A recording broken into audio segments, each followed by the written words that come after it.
Hello, hi guys, welcome back to the Football Showdown channel. We are back with another episode. If I'm not wrong, this is our 12th episode running on the channel. There have been many weeks where we missed due to certain factors like roommates, and more stupid roommates. So, apart from that, we've been doing well. I am doing all right. I have put out some certain tweets that kind of a suspicious that I'm suicidal or something, but trust me, I'm not suicidal. I'm just looking homeless because of my certain haircut and certain moods and certain factors that happen in my life as well. Apart from that, I'm all right. I'm all right. I hope you guys are doing well as well. To make things better, or to help people vent out. That is the whole stream about showing up to make sure that people get the content that they want and sometimes the content that people need. And to make sense out of most of the situations that's happening regarding the Arsenal front, let me call upon two of my friends. I think calling them panelists is kind of disrespectful. Calling them friends is more what I feel these days. So let me just call upon my friends for today, Aarush and Parth. Hey guys. Hello, hello, hello. What's up? Uh, uh, I should be asking you guys, how have you guys been? Uh, I've never La- felt better. Mhm. Yeah, to be fair, you look very fresh. I just took a bath, so yeah. Yeah, I didn't know if it was appropriate to ask if you took a bath on stream at least. So yeah, I'm glad you cleared that up. What about you, Arish? How's life been? I know you had yeah, certain things that you planned for this week, but it didn't go your way. yeah, man. Life's not going as it's planned, but inshallah, everything falls apart, bro. Mm-hmm. Do you guys want to go straight into what is happening right now, or you just want to like take it in and just be like, you know what? Let's just Yeah. talk before getting into football directly. Uh, we can actually get straight to it, man. I mean, Okay. yeah. Mm-hmm. As Arush clearly said, things are not going as planned. One of those things for the season is this thing.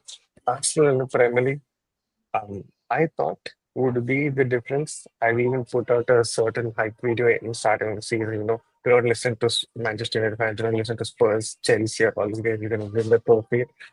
Well, it has not been the case in Premier League. It's long done. 15 points. I mean, Liverpool are 15 points ahead. There's no coming back for sure.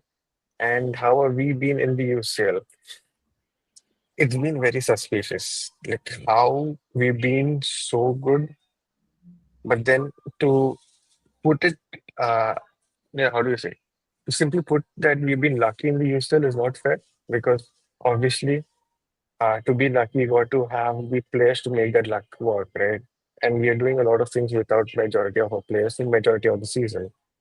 Um, Mm. than me talking about it and just like going vaguely regarding things, I'll just let you guys talk. Parth, what do you think about the current situation? What's happening? Uh, so the thing is, what we face in the Premier League is far from what we face in the Champions League. So in the Champions League, all the teams that play there have a certain amount of ego, and they are the champions of their own countries. So they try and play expansive football. They try to assert their dominance, and they try to come and win. Whereas in the Premier League, all you have to do while facing Arsenal is you have to sit back, because either way you don't expect a win against Arsenal. And I mean, most of the games that we play, obviously apart from the big six matches, are the ones that are mid-table clashes. I mean, not mid-table as in Arsenal is playing that game, but against mid-table teams. And for them it's all about surviving matches and not dropping points, which Arsenal provides a great platform for them to achieve. And that's been the story of our season. I mean, even if we had players, we would have gotten a couple of wins extra, but I don't think things would have changed a lot. Okay. What do you think about that, Arush? I think that's really been a story of the season, to be honest, because Europe Mm, has been good for us. We have managed to win crucial games under crucial circumstances, but mm, it just very different in the Premier League. One is what Parth said, the approach to the game. how teams mm, sit back against us. They don't expect the chances to come their way. And also to the fact that how we concede our chances in the league. Yeah. Because the least of the XG is just a stat, but the least of the expected like chances that you'd see in a game against any other opposition, that mm, goes against us and we end up conceding. Then there's another external factor of that being the referees. Even though mm, you'd see a personally very well organized game, you'd have mm, incompetence in that as well when it comes to either a simple thing of putting a wall in mm, front of a free kick, or mm, even just giving cards out, or like just being incompetent in any such way. So mm, it's just two different ball game. It's just a different ball game, to be honest, because um injuries haven't been crucial. Injuries haven't been key to us as well. So mm, our approach has been completely different in both scenarios, which is why we think that UCL is a better thing to focus on, considering how mhm, our season has been going and the football we are expected to play in the Premier League and in the UCL. So Yeah. that's the difference. Basically, we are not the top guns in the Champions League. We are just one of those teams who is playing that competition, which I'm perfectly fine with. And mm, when it comes to the Premier League, it's like if Arsenal draws a game, you have to bash them because Arsenal is not allowed to drop points. Because if mm, they are dropping points, they are bottling the league. So mm, yeah, mm, mm. the Yeah, way we, the way Arsenal mm, is seen in both the competitions is pretty different, and that is where most of the perception comes from. About the season. mm, mm, mm.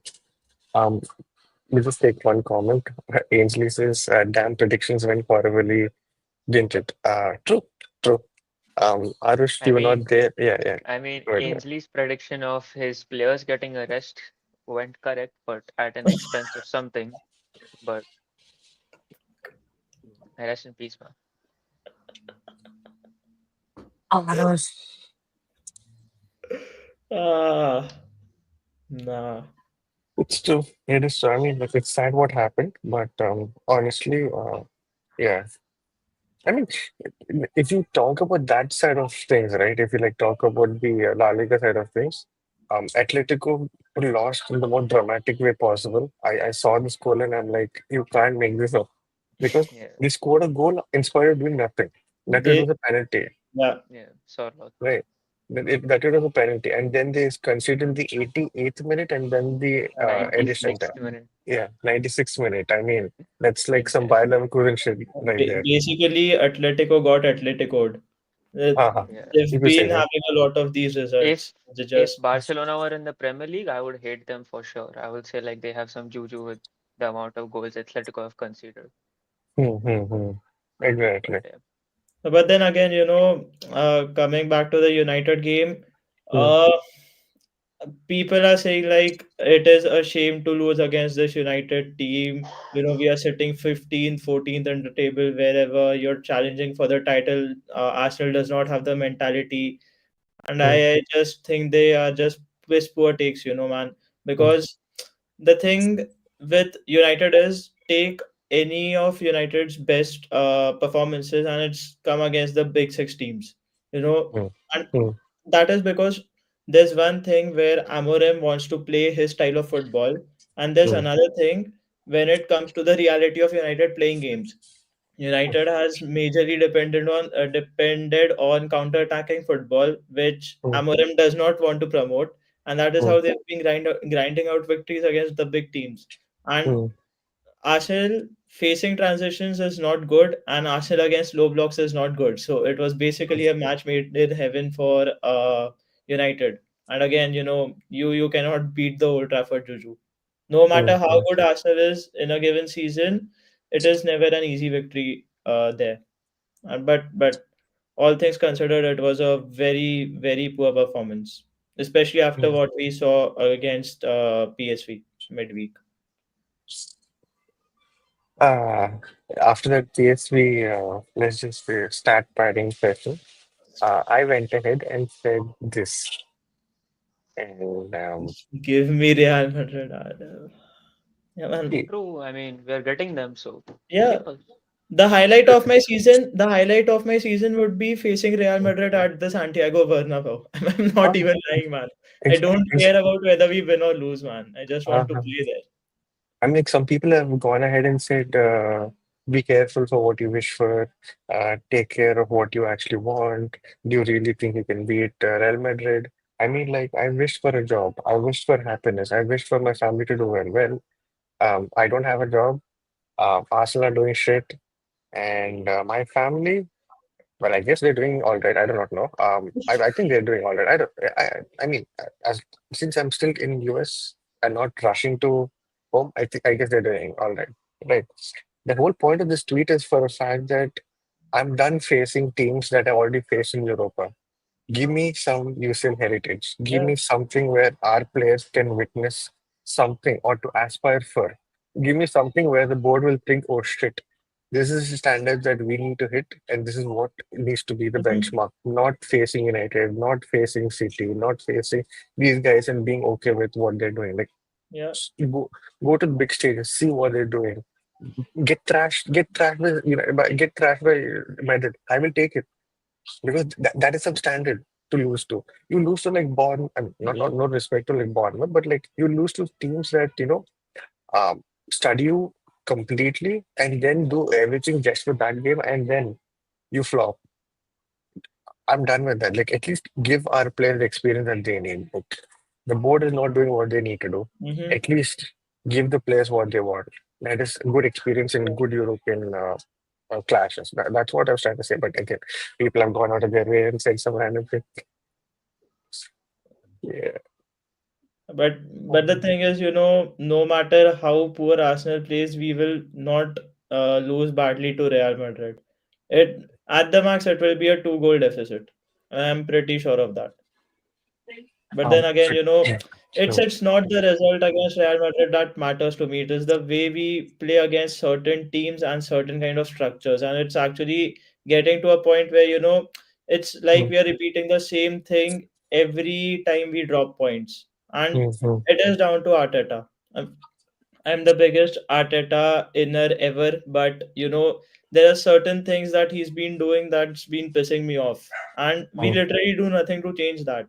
I mean, mm, what mm, we saw in the PSV game, mm, we saw more of it in the first half against United, but the moment we concede a goal, we are like the panic button is pressed, and we are like, okay, so where are we getting the first goal from? And mm, we just lose our entire structure. The mm, defenders can't defend. The defenders do not track back to defend counter-attacking scenarios.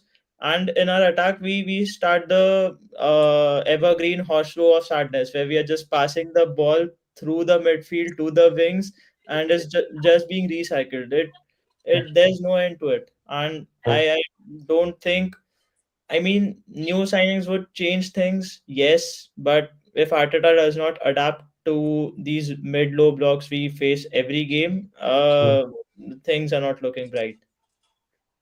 Yeah, mm, criticisms have mm, been the same for Arteta, and he hasn't managed to get a solution to what we already have. That in terms of getting a ball carrier, in terms mm, of breaking a low block, or like even just shooting, for instance, from distance, has mm, been Yeah, such a mm, big of an issue for us. So mm, if these certain small aspects in order to overcome majority of the games in the Premier League is solved, apart from mm, what the injury list and what our main players aren't there, I think we can ride off games like easily in the Premier League.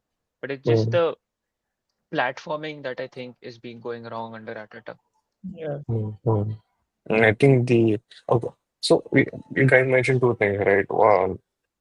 Not having the players, and second thing, in spite of having the players, Arteta not changing his ways to like make it work.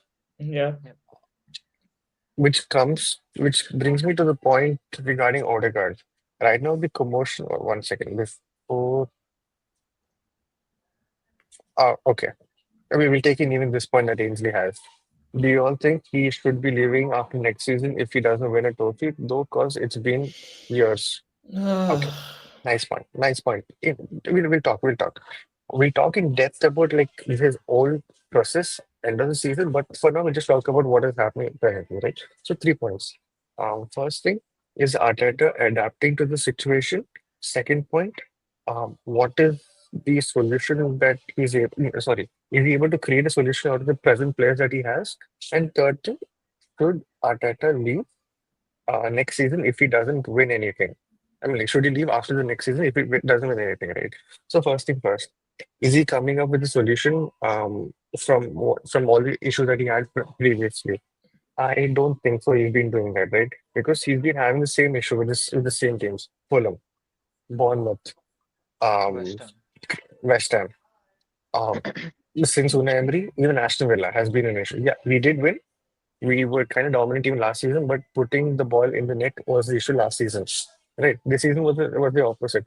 We didn't do shit, but we won. Last season we did everything, but we didn't score. That is the whole issue. So Mm. has he been getting solutions to that? No. But did we have the personnel or did we have the players to make that happen? Is the question. I See, I mean, think yeah. I honestly think we are changing solutions in order to overcome these scenarios. That can Mm, happen with the minorest of tweaks in just platforming overlappers, not having overlappers, let the mm, left back actually become a chaos and play in attacking spaces in the final third. Or even mm, um, prior to Saka's injury, majority of the progression came from the right hand side. But once mm, Saka got injured, Arteta came with a crazy solution of what he actually wanted to do once he had two wingers on both sides who were very competent in dribbling their man. Hmm. mm, So what he did was just get Trossard on, let his creativity in playing the balls and crosses. It resulted directly with the assist that he provided, and that mm, was due to his trio that he connected alongside Merino, not Merino, sorry, Calafiori, Miles, or either Rice in midfield. So that just mm, changed how we used to create chaos on one side, play the ball on the other wing, where Waneri was in isolation, able to curl the mm, ball and score.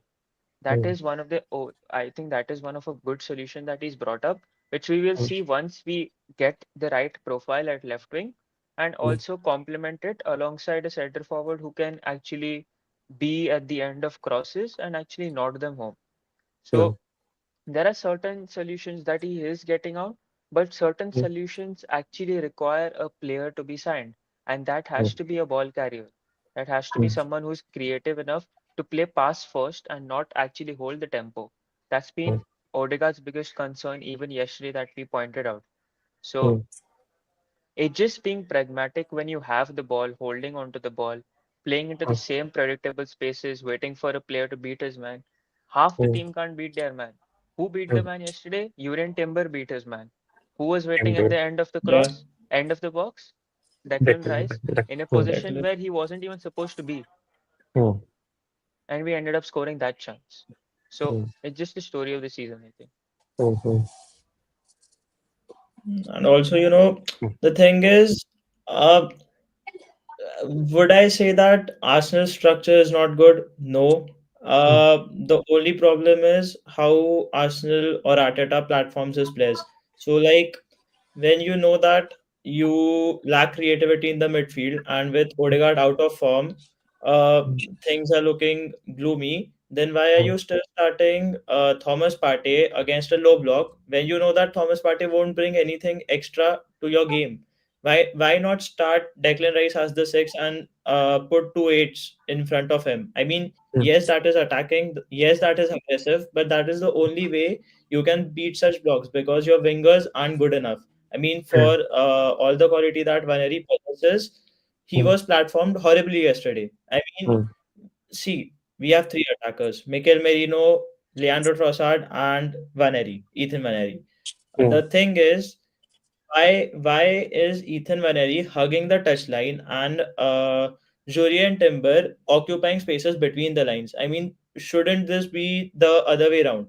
When you have got players who can shoot, you have to give them chances to shoot, and that is something that we failed to do yesterday. And even with Onana being in goal, I mean, the thing with Onana is he is one of the worst keepers when it comes to short stopping and parrying the ball, and we hardly ever tested him in that game. The one time we tested him was the Odegaard shot in the dying minutes of the game, which was again a very poor shot, but Onana still could not parry it perfectly. I mean, that the evidence was right there in front of you, and you still choose to not, take advantage of the situations. We have just become too pragmatic, and we look to not lose games rather than to win games. That is one of the major issues that I have. And talking about the same thing, we see a difference, right? I put up a tweet of the same thing saying how Arteta platforms a Waneri and Timber compared to how he platforms a Saka and White. We know Odegaard is the mainstay. We Yeah, know he's the nucleus in creating for the team. We know he will take up the right hand spaces. But what happens is when Odegaard floats in those positions, like you said, Waneri touches the hug line, the touch line. So it's the same as what we used to see with Martinelli last season. It's just yeah, being platformed on the right hand side because left hand side has been the creative burden this time around. So why can we not actually have Uran Timber not overlapping? Why can we not have Vaneri playing in the half spaces to actually make a difference to the team? These exactly. are these are things about platforming, and I can't say this is not being pragmatism because once you're positioned between the center backs or once you attract defenders, that's when the spaces are created. We have players currently in the crop who don't want to run. Even Hmm. Mm-hmm. Vaneri, yesterday wasn't his game. He didn't run. I mean, yeah, he was on the touchline majority of the time, but he Hmm. wanted the ball at his feet. He didn't even try coming inwards in order to break the patterns that we were, the Hmm. video even Parth put out. So Hmm. I don't think this is only Odegaard's fault. It is a proper system issue that we are facing just because we Hmm. don't have our players, A, and secondly, that these players aren't meant to be doing this at a consistent level.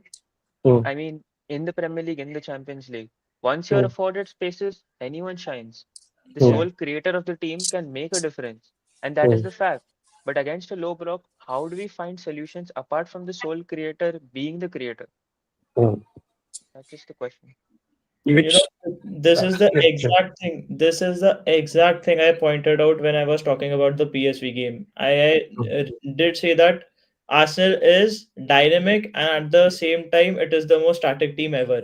And that is so Hmm. true because we have got such brilliant, beautiful structures when we are in game. Like we set up the 2-3-5 to perfection. We set the 3-2-5 to perfection. We set the box midfield to perfection. And this is what, irks me because when you are looking to organize yourself in a certain way, you are giving Hmm. up on two chances when you can actually score. So what Hmm. happens is the initial thought when Odegaard gets the ball, it is not to attack. It is like we try and get into a certain structure to attack, and then we start to attack, which is ridiculous because the more time you take to create your chances, the easier it is for the opposition to sit back, and that is exactly what they have come to do. Hmm. And again, you cannot have your best attackers farthest from the goal. And that is exactly what we've been doing. This is ridiculous. We should not be dependent on Leandro Trossard for putting in crosses. Leandro Trossard is a shooter. He does not get into positions to shoot. And Yesterday, I think yesterday, I don't know if you guys remember that one pass from KT. Like from what KT a was cross up. he was What a making cross, man. what a cross into the box. It kind of reminded me of that ball where he passed it to Saka back in 2021 New Bro, Year against City. Remember when when Saka scored against City? Mm-hmm. yeah, yeah, yeah, Mm-hmm. Yeah. Mm-hmm. It kind of reminded me of that early ball the New into Year the mid. game. Yeah, the Mm-hmm. New Year game. Yeah. It reminded me of. Also, And also this yeah. season, Mm, Tierney has done the same thing against United in the FA Cup. mm, In the mm, FA Cup, the same cross has been played and we fluffed that mm, chance. mm, mm, See, Trossard, who was if supposed to be a clutch shooter, yeah, has gone into it. exactly.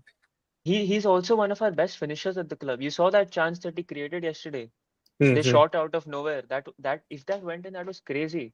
But again, Mm-hmm. if you're prioritizing crossers or overlappers on the right hand side in Ben White, why is it the structure different on the left hand side in terms of getting inversions? Yeah. Mm-hmm. We have a natural talent who can play crosses into the box, find his man, and he's been doing. Injury hasn't ruined that ability of his. He has been doing the same thing, but it's True. not been valued. I don't know for what reason. And this And is Mm-hmm. we are going next summer into buying another left back, by the way. And this is actually, comical. It's been 5 years since Kieran Tierney was the one carrying Arsenal with Aubameyang. He used Yeah. to be a proper left back then, and 5 years have passed, and we don't have a single fullback who can deliver balls like Kieran Tierney does. This True. is shocking. You should not be dependent on a fringe player. This is someone Mm, you didn't even want at the club. He mm, was not sold, and mm, Celtic agreed on a pre-contract for him in the summer. That is the sole reason Kieran Tierney is here. And the fact mm, that you cannot trust a Raheem Sterling, mm, someone who is a natural winger, someone who is Premier League proven, someone who's, done it at mm, the highest level at multiple clubs. mm, That guy cannot start ahead of, I mean, cannot get game time ahead of Kieran Tierney at left wing. This is, I mean, this is embarrassing, and this mm, is completely down to the squad building that we've done. And mm, Arteta is responsible for it. mm, mm. There's no escaping blame. We'll take in the comment from a very, very good uh, person. Dr. Vivek, how are you? I hope you're doing well. It's a Sunday. I mean, sorry, it's a Monday. I hope you're doing well. Your comment says, in my opinion, our attacking play, it's not ridiculous. It's just that we do not have proper attack, bro, and we lack goals of Trossard, Odegaard, and Saka, and it's not FIFA guys. Hmm, We okay. I never have a complained question. about that.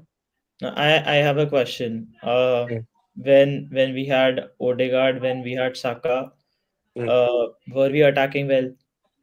And Havertz. Hey, how can you forget Havertz? Were we attacking well?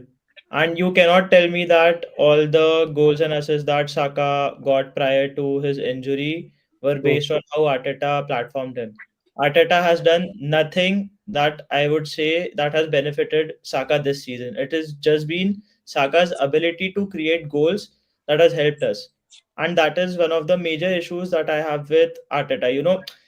If I don't intend to do this, but if we are to compare Arteta and Slot, if we are to mm, compare them, Slot has just done one simple thing. He's given Salah, and he's just told him that okay, you are our best attacker. You need to be closer to goal. What mm, Arteta does is Arteta sets up in a way where Saka is a right winger, predominantly a right winger, whose main job is to put in crosses and whose mm, main job is to score from corners. I mean, this shouldn't be happening. He is a goal scorer, and when you consider Saka and Martinelli thriving in 20 to 23, it was because they were closer to goal. I mean, mm, it is basic. It is common sense that your best attackers need to be closer to goal for them to take shots and score goals. And Arteta has not been doing it, be it Trossard, be it without Trossard, Odegaard, Saka, Havertz. We were not attacking well back then, and we are not attacking well now. It was just that they had the quality to impact games and influence games. That is And the only also, thing that was saving us. this is not something that's been happening from this season. It's been happening Yeah, from last season. yeah, We failed to create versus Porto, home and away. We mm, failed to win against Fulham. We failed to win against West Ham.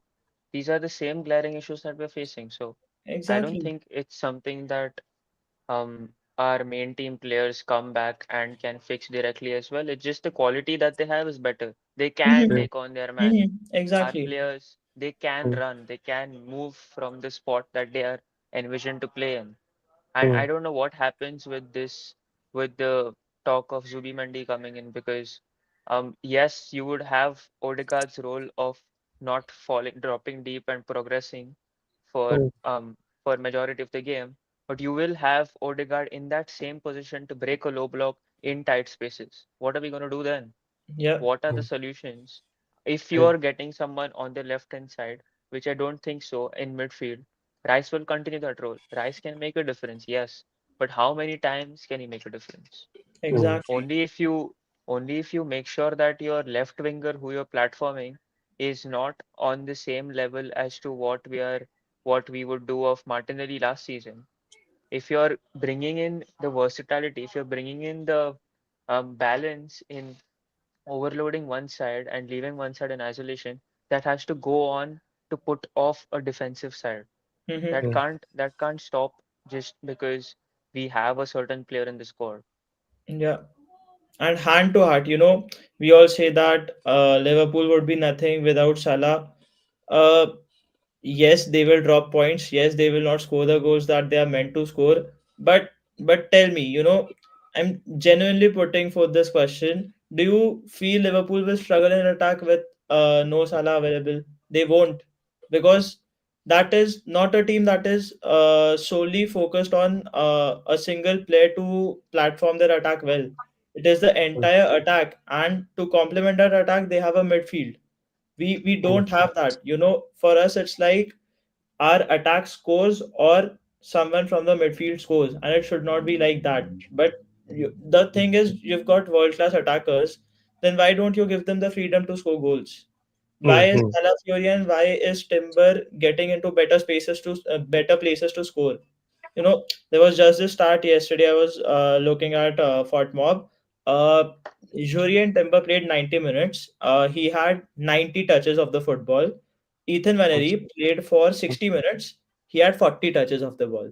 40 touches. And when Ethan Vanery was replaced, he was replaced by mm, Martinelli. So for the mm, remaining 30 minutes, Martinelli had 20 touches.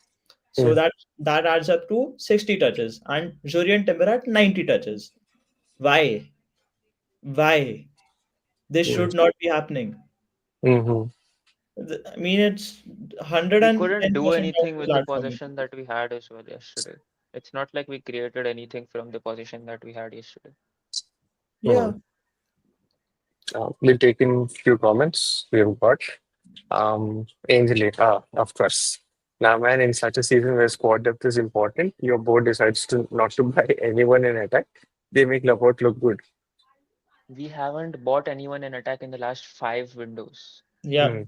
And to no, no, Jesus was the only attacker we bought, and Havertz was Trossard supposed to after be that. mid. Jesus and Havertz was Trossard. never supposed to be a striker. Havertz was That's brought what. in to be a Havertz was midfield. supposed to be in midfield. It's like I mean, um. Incompetence. Mhm. And the next comment from Dr. Vivek. To answer your question part proper, I would need to write a paper or come live with you three. But in short, our team has been chopped and changed a lot, right and left. But I Dr. Vivek, agree. Bro, honestly, bring him wait. in.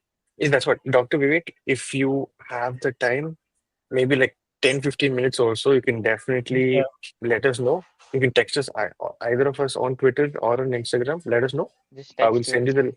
Yeah. No, I can't text here. I need to send the link, right? I need to send the link on DM. Put it here, Khana, so everyone comment. So, Dr. Vivek, if you have like 10-15 minutes also, anything, anytime that you have, do text us. We'll send you the link. You can definitely come on stream and we can have the conversations, like all of us together. The thing is, all of us are trying to hide behind the fact that we've got a lot of injuries. I agree that we have injuries. I agree that we didn't sign anyone. But Mm, deep down, I know that even if we had a fully fit squad, we wouldn't mm, have taken Liverpool. We wouldn't have trumped Liverpool to win the league. We would have gotten close, 100%. I'm not denying mm, that, but mm, I don't feel like we would have gotten past, because the results that we've had against West Ham, Newcastle, and against United, mm, there would maximum be a shift of 2 games. I reckon, I that mean, our fully fit I 11 would have won us 2 more games. Yeah, mm, I mm, mean, I did see a stat today by Scott. He did say is the data really said that we would actually be like 7 to 8 points behind Liverpool currently. We mm, have scored less in compared to what it was last season. We have mm, created less, but the X assist, like the XA of assists, is has been more than what it was last season, which tells you how we've not managed to finish the chances that we've put Yeah. in, even without the lack of creators. So that mm, just mm, speaks. But you know what? Yesterday's game was the same story. Of course, it was the same story of not beating a low block. But what mm, annoyed me more was our actual lack of urgency, and also as mm, to how we took so long in the game mm, to make a mm, difference and actually create something which mm, would actually not result in turnovers, A, and mm, also for the fact that our defensive side of the game actually looked weak yesterday. Yeah. We mm, actually gave off the game. We made United look like a team who actually pressed throughout 90 minutes because of how predictable our football was. You see Hmm. the amount of turnovers that happened on the right hand side with, Mm-hmm. you can say, Odegaard, Waneri, and Timber at that side. They Hmm. created a lot. They made Garnacho run and look like Ronaldo at that flank. Hmm. I'm not lying. But the turnovers that we ended up giving, the chances, on a day you have Raya making one save. He Hmm. made two top class saves yesterday. Hmm. Hmm. Hmm. Leave Hmm. leave the complete free kick factor apart from the complete incompetence to make it 11.2 yards. But Hmm. you don't see our defensive side of the game being involved in a match like this. Hmm. Last time we played United, they had like what, 0.2 xG against us. They Hmm. matched us yesterday 1.5, 1.5, Hmm. Hmm. which doesn't make sense as to how we lost our head. We didn't look like we have an Yeah. urgency, and two, Hmm. we didn't look like we were going to win this game. Hmm. Hmm. Hmm. In all Uh, honesty, yeah. United deserve to win this game.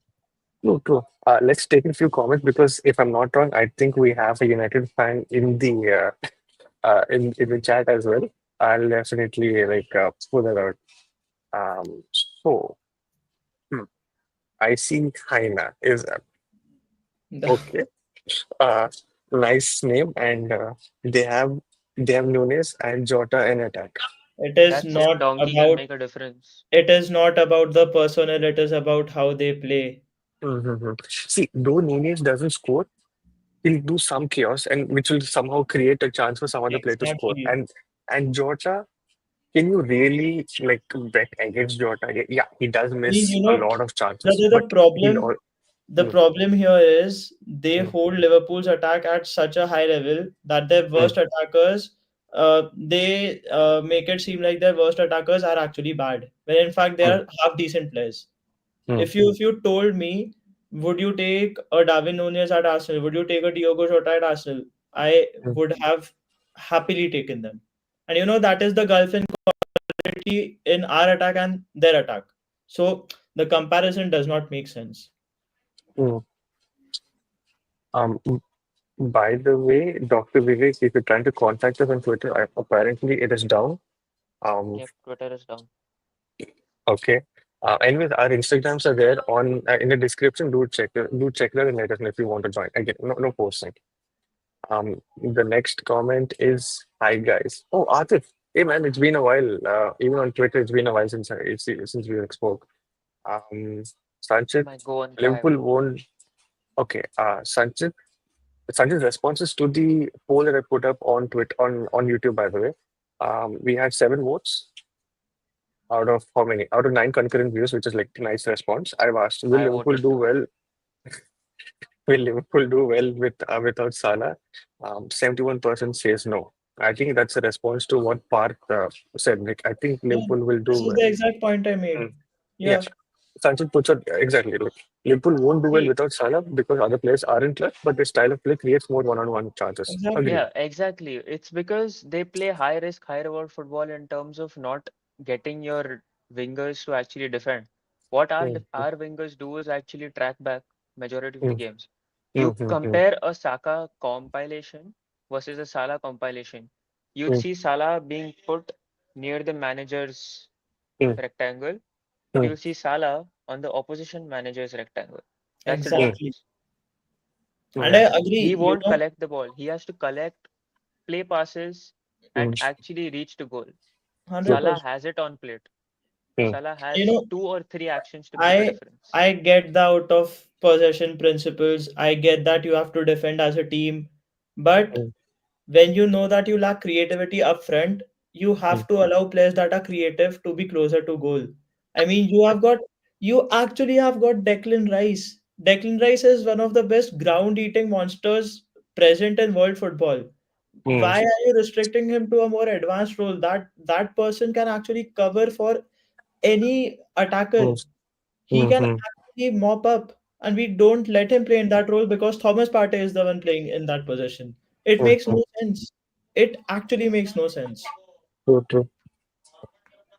The next comment says from Atif, it's a we need a proper striker, number 9. Um, that's it. Okay, very strong, but yeah.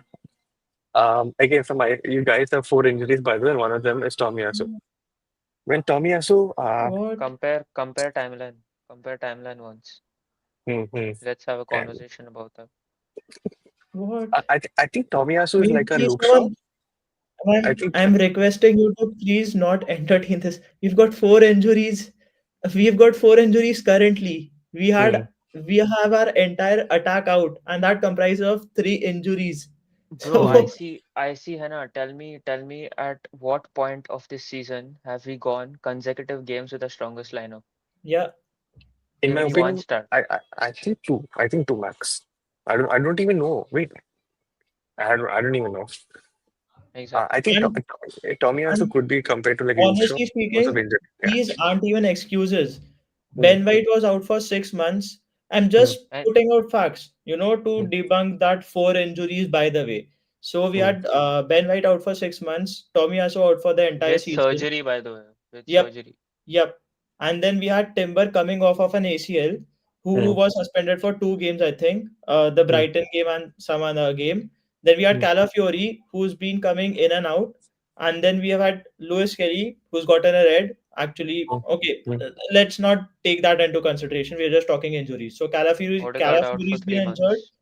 mm, Tomiyasu's been injured, White's been injured, Saliba's been injured, Gabriel's been injured. Then we've had Rice missing some games. Then we've had Odegaard missing 3 months. mm, We've had mm. Saka missing 4 months. We've got Havertz missing 5 months. We've Entire Martinelli missing season. 2 months. It's not a lot. It's When not Veneri for 2 weeks. one 180 for a month. Oh, It's yeah, not sorry, a lot. Again, I'm but not making excuses. I'm just putting Sterling things for into a whole fucking perspective. season. Imagine Yep. missing And Sterling I'm for a just whole fucking season. uh, and sorry. And if you want to come and say that, oh, they've started to explain some things, I'm not explaining anything. Liverpool Mm, are deserved champions. I'm not saying anything about them. But please don't say that Arsenal didn't have injuries and we just mm, crying for no reason, mm. because that's not true. Exactly. We could have gotten closer, but we wouldn't have won the league. We need a creative player and a striker ASAP. It is a Mm, systemic yeah. flaw. Yesterday's game would have been a better session if not for Ryan. Let's be. Yeah, yeah. You Yeah, agree. We put out even 100%. tweets We did not agreeing. deserve to win the game. We did not deserve to draw the game. You know, You will I agree. think this comment came before we all agreed that United deserved to win. To be fair, Yeah, like, yeah, 100% yeah. they deserve to win. I mean, Mm-hmm. they had a simple game plan. They stuck by it and they executed it to perfection. True. This There's is why actually nothing Amorim more. actually plays well against big clubs. Mm-hmm. 100%. And for everything that I won't change my structure bullshit, that's all crap, because all United play is counter-attacking football. The only difference is they used to play a four at the back with Ten Hag, they play a five at the back with Amorim. There's no Mm-hmm. difference between the two, Mm-hmm. at least for now. I don't know. I don't know why Arteta didn't go for someone in January. Manager wasn't the Arteta? exact same. Arteta? I mean, Sure, bro. even Athletic put out a report saying that Arteta wanted Watkins, but it was I Aito, if mean, not. if you had eyes, you would see Arteta coming and crying in interviews. If you had Mm, eyes, you would see Rice coming and crying in interviews. So it's mhm, surely not a manager or a player thing. mm, You Exactly. see, a board can't sanction money. That's on the board. mm, Arteta just makes the choices. And That's it. again, with the Merino thing, that Merino wasn't the player we were looking for. Uh, Last season, all our crying was about Xhaka not being replaced, mm, about Havertz not being an LCM. He mm, gave you an LCM, and trust me, Mikel Merino is not a bad footballer. He mm, will be a good left centre mid. It's just that he's not been used as much there because of other issues that exist in the team. mm, He didn't have a proper left back to function with. He didn't have a proper left winger. He was mm, injured, and when he had to play, he had to play as a centre forward. So mm. again, I'm not saying Merino is world class or anything. I'm just saying he's not as bad as people make him out to be. True, true. Yeah, It's Raya saving us You all know, the time. you know Yeah. what concerned me Mm. yesterday about Marino's performance? Once You we forgot to actually play as a had midfielder. yeah, I mean, once he played in midfield, he looked bad. You saw the turnover that he gave in which Rice saved his yeah. ass. That was bad from It, Marino. it, it reminded me of Xhaka trying to like draw. Remember Xhaka that Xhaka attack? on his day takes Hoyland's legs and gets a red card. Ah, I was like, this is Xhaka. This is fucking Xhaka. I mean, not See, in the right way Marino also, like in the wrong has way. Yeah, exactly. And then Merino has his problems in terms of progressing. He has Posa and all that is fair play to him. But Yeah, you can't expect him to play two different roles when one is the role that he has never played in his career, and he's exactly. Mm, managed 3 goals in the what 10 games that he's played now from center forward. You're asking mhm, him to drain him. Arsenal is one of the most pressing teams in world football. You're mm, asking him, a 30-year-old almost, to read the line, mhm, who's mhm, never played as a midfielder. That's not what you want. And that is just what the mhm, situation has made us with 4 injuries. Just mhm. 4 injuries. 4 injuries, yeah, four injuries. I would blame Arteta for just one thing. He has given a really complex role to Odegaard. He has to relieve him of those responsibilities, and Odegaard has to go to the next level. See, this comment, I kind of agree. It's like Odegaard is trying to pull off a kid. What happened? Ayush's comment. Lala, No, अरे ना. I'm seeing those comments. Him and Dr. Vivek are like they're having their own laughter. Like, okay, chill, we'll come to that point. But yeah, this this point is actually it's kind of important. He's falling into the midfield. He's dropping somewhere near the CDM position. He's somewhere in attack. The ball that he played yesterday weren't wrong. It's just that there were no players uh to be there were no players Aim to at. like aim it at. But does that mean that Odegaard needs to keep doing this? No. He probably needs to adapt to the players that he has, right? Like remember when Henri said in a document in a documentary, like I was always crying regarding players not giving me the ball.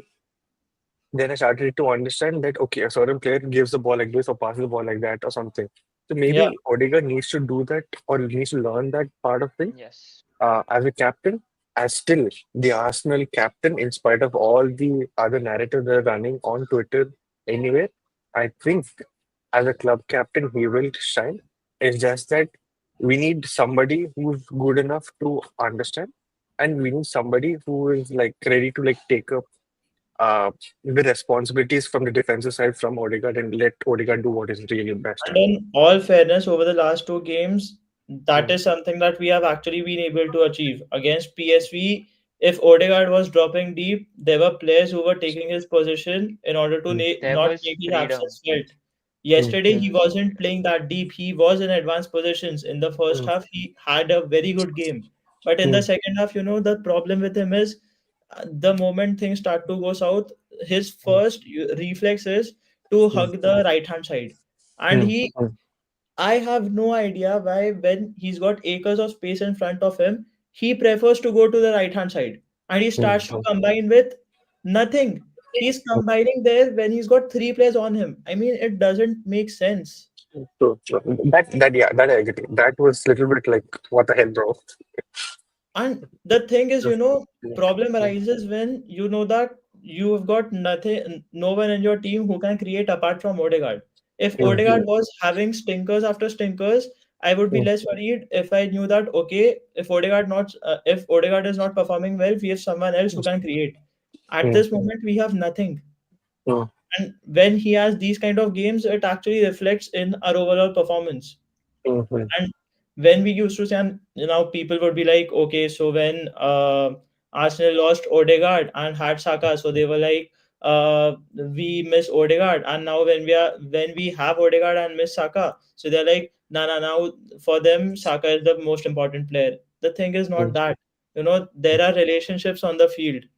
mm, mm, Saka would not be able to perform at that level without Odegaard, and Odegaard would not be able to perform at a similar level without Saka. And that is a fact. Saka okay. does have individual brilliance. I give him that. Incredible. Mm, But Saka needs someone to feed him the balls, which we didn't have in Odegaard's absence. So the mm, thing isn't that when we were missing Odegaard, we were playing good football. There was a stretch of games when Odegaard returned. It was, I think, the Chelsea game. It was the Chelsea game, the Sporting game, the 5-win win, and there was some mm, other game where Odegaard came into the team, and we started to look much better. mm, So mm, it isn't that Odegaard is holding the team back or Saka was holding the team back. It's none of that rubbish. It's just that there are certain players who work well with each other. true, true, Yeah. true. Dr. Vivek, sorry guys, I'm at a party with friends watching guys from. You're watching us through when you were at a party.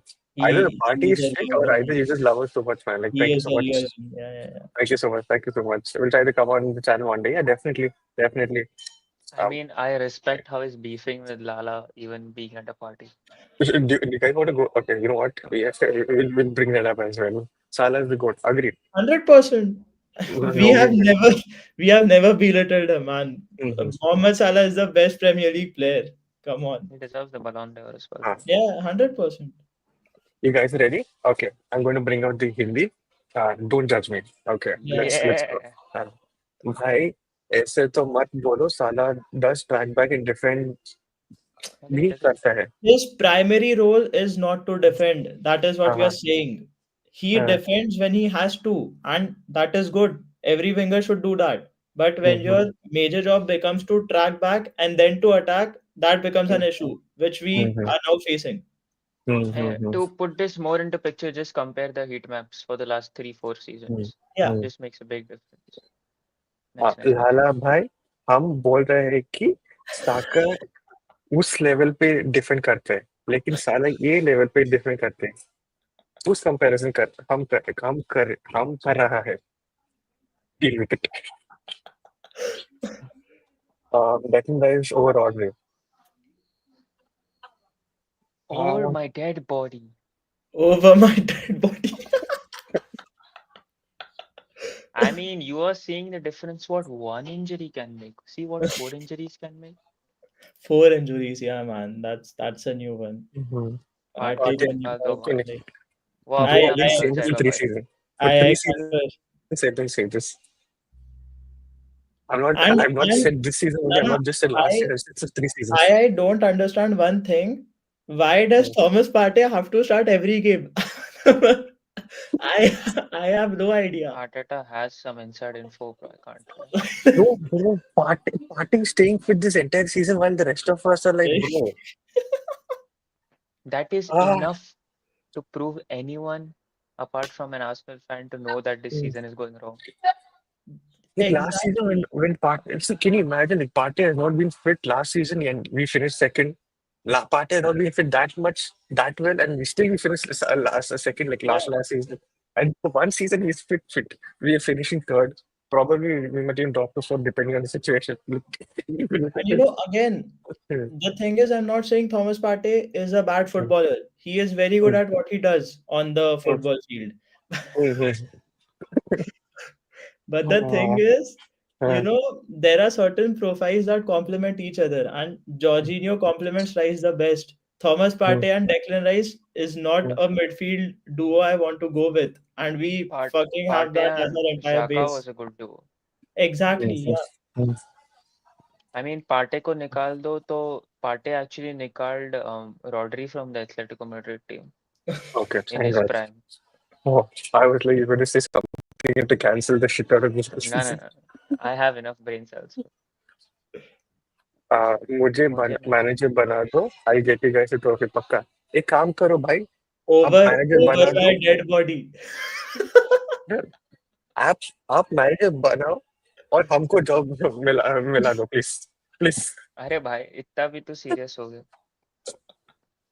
Liverpool have been really lucky this season. Immense sarcasm. Use cold nitro, bro. I wish I could just throw it on your face. See, again, nah. One final word on this. Liverpool has been really lucky. Mm, Yes, they have been lucky. And that is not an issue. That is not an issue. You are mm, deserved champions. You have made the most out of the luck that you have been given. You have made mm, most of the relatively injuryless free season that you have had. You have made mm. most of the moments where things could have gone either way, which is very good. It is Champions League. I have no issues with that. But the thing is, Wait, Parth, you have no issues with that. Yeah, huh? See, after a point, I won't cry over Liverpool understood. not getting this Mm, decision, mm, Liverpool not getting that decision, because mhm.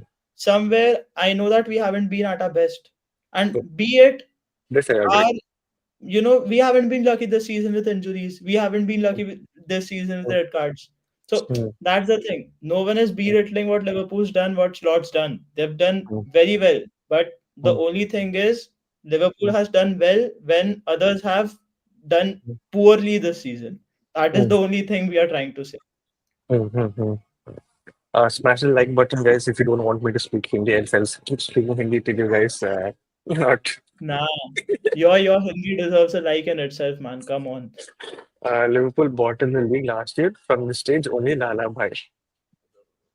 Uh, Moving on. Like the stream, guys. Yes, please keep liking the stream. Keep pushing the content. Else I will destroy your ears with my Hindi. You guys decide. Yes, bhai, and we did also had injuries. That's also fact is very correct. Yeah, and they had And injuries on. Nah, but for real, credit to Slot for everything that he's done. They've been winning matches continuously mm, this season, but the way he's platform Salah has mm, been the game changer for me, man. I mean, the mhm, way Salah's been utilized this season has been impeccable, and to make most of the form that he's been in, it is not mm, easy, and he's mm, achieved that. So fair play to mm. him. Yeah. Oh, Sanchit has an actual question for us. Many people are demanding a number 10 rather than Superman. What do you guys prefer? You know what? Sanchit, give us 2 minutes. We'll go to the rest of the comments and we'll come back to this point. Okay, this is a nice talking point. Cool. Just give us 2 minutes. Aarush has already started wearing PhD jerseys. I'm just preparing for entertainment. Mm. Just reminding you, Lala Bhai, those facts when you guys are going for quadruple. By quadruple media name, not media. Trent, One Trent, Trent, one Trent. out of four.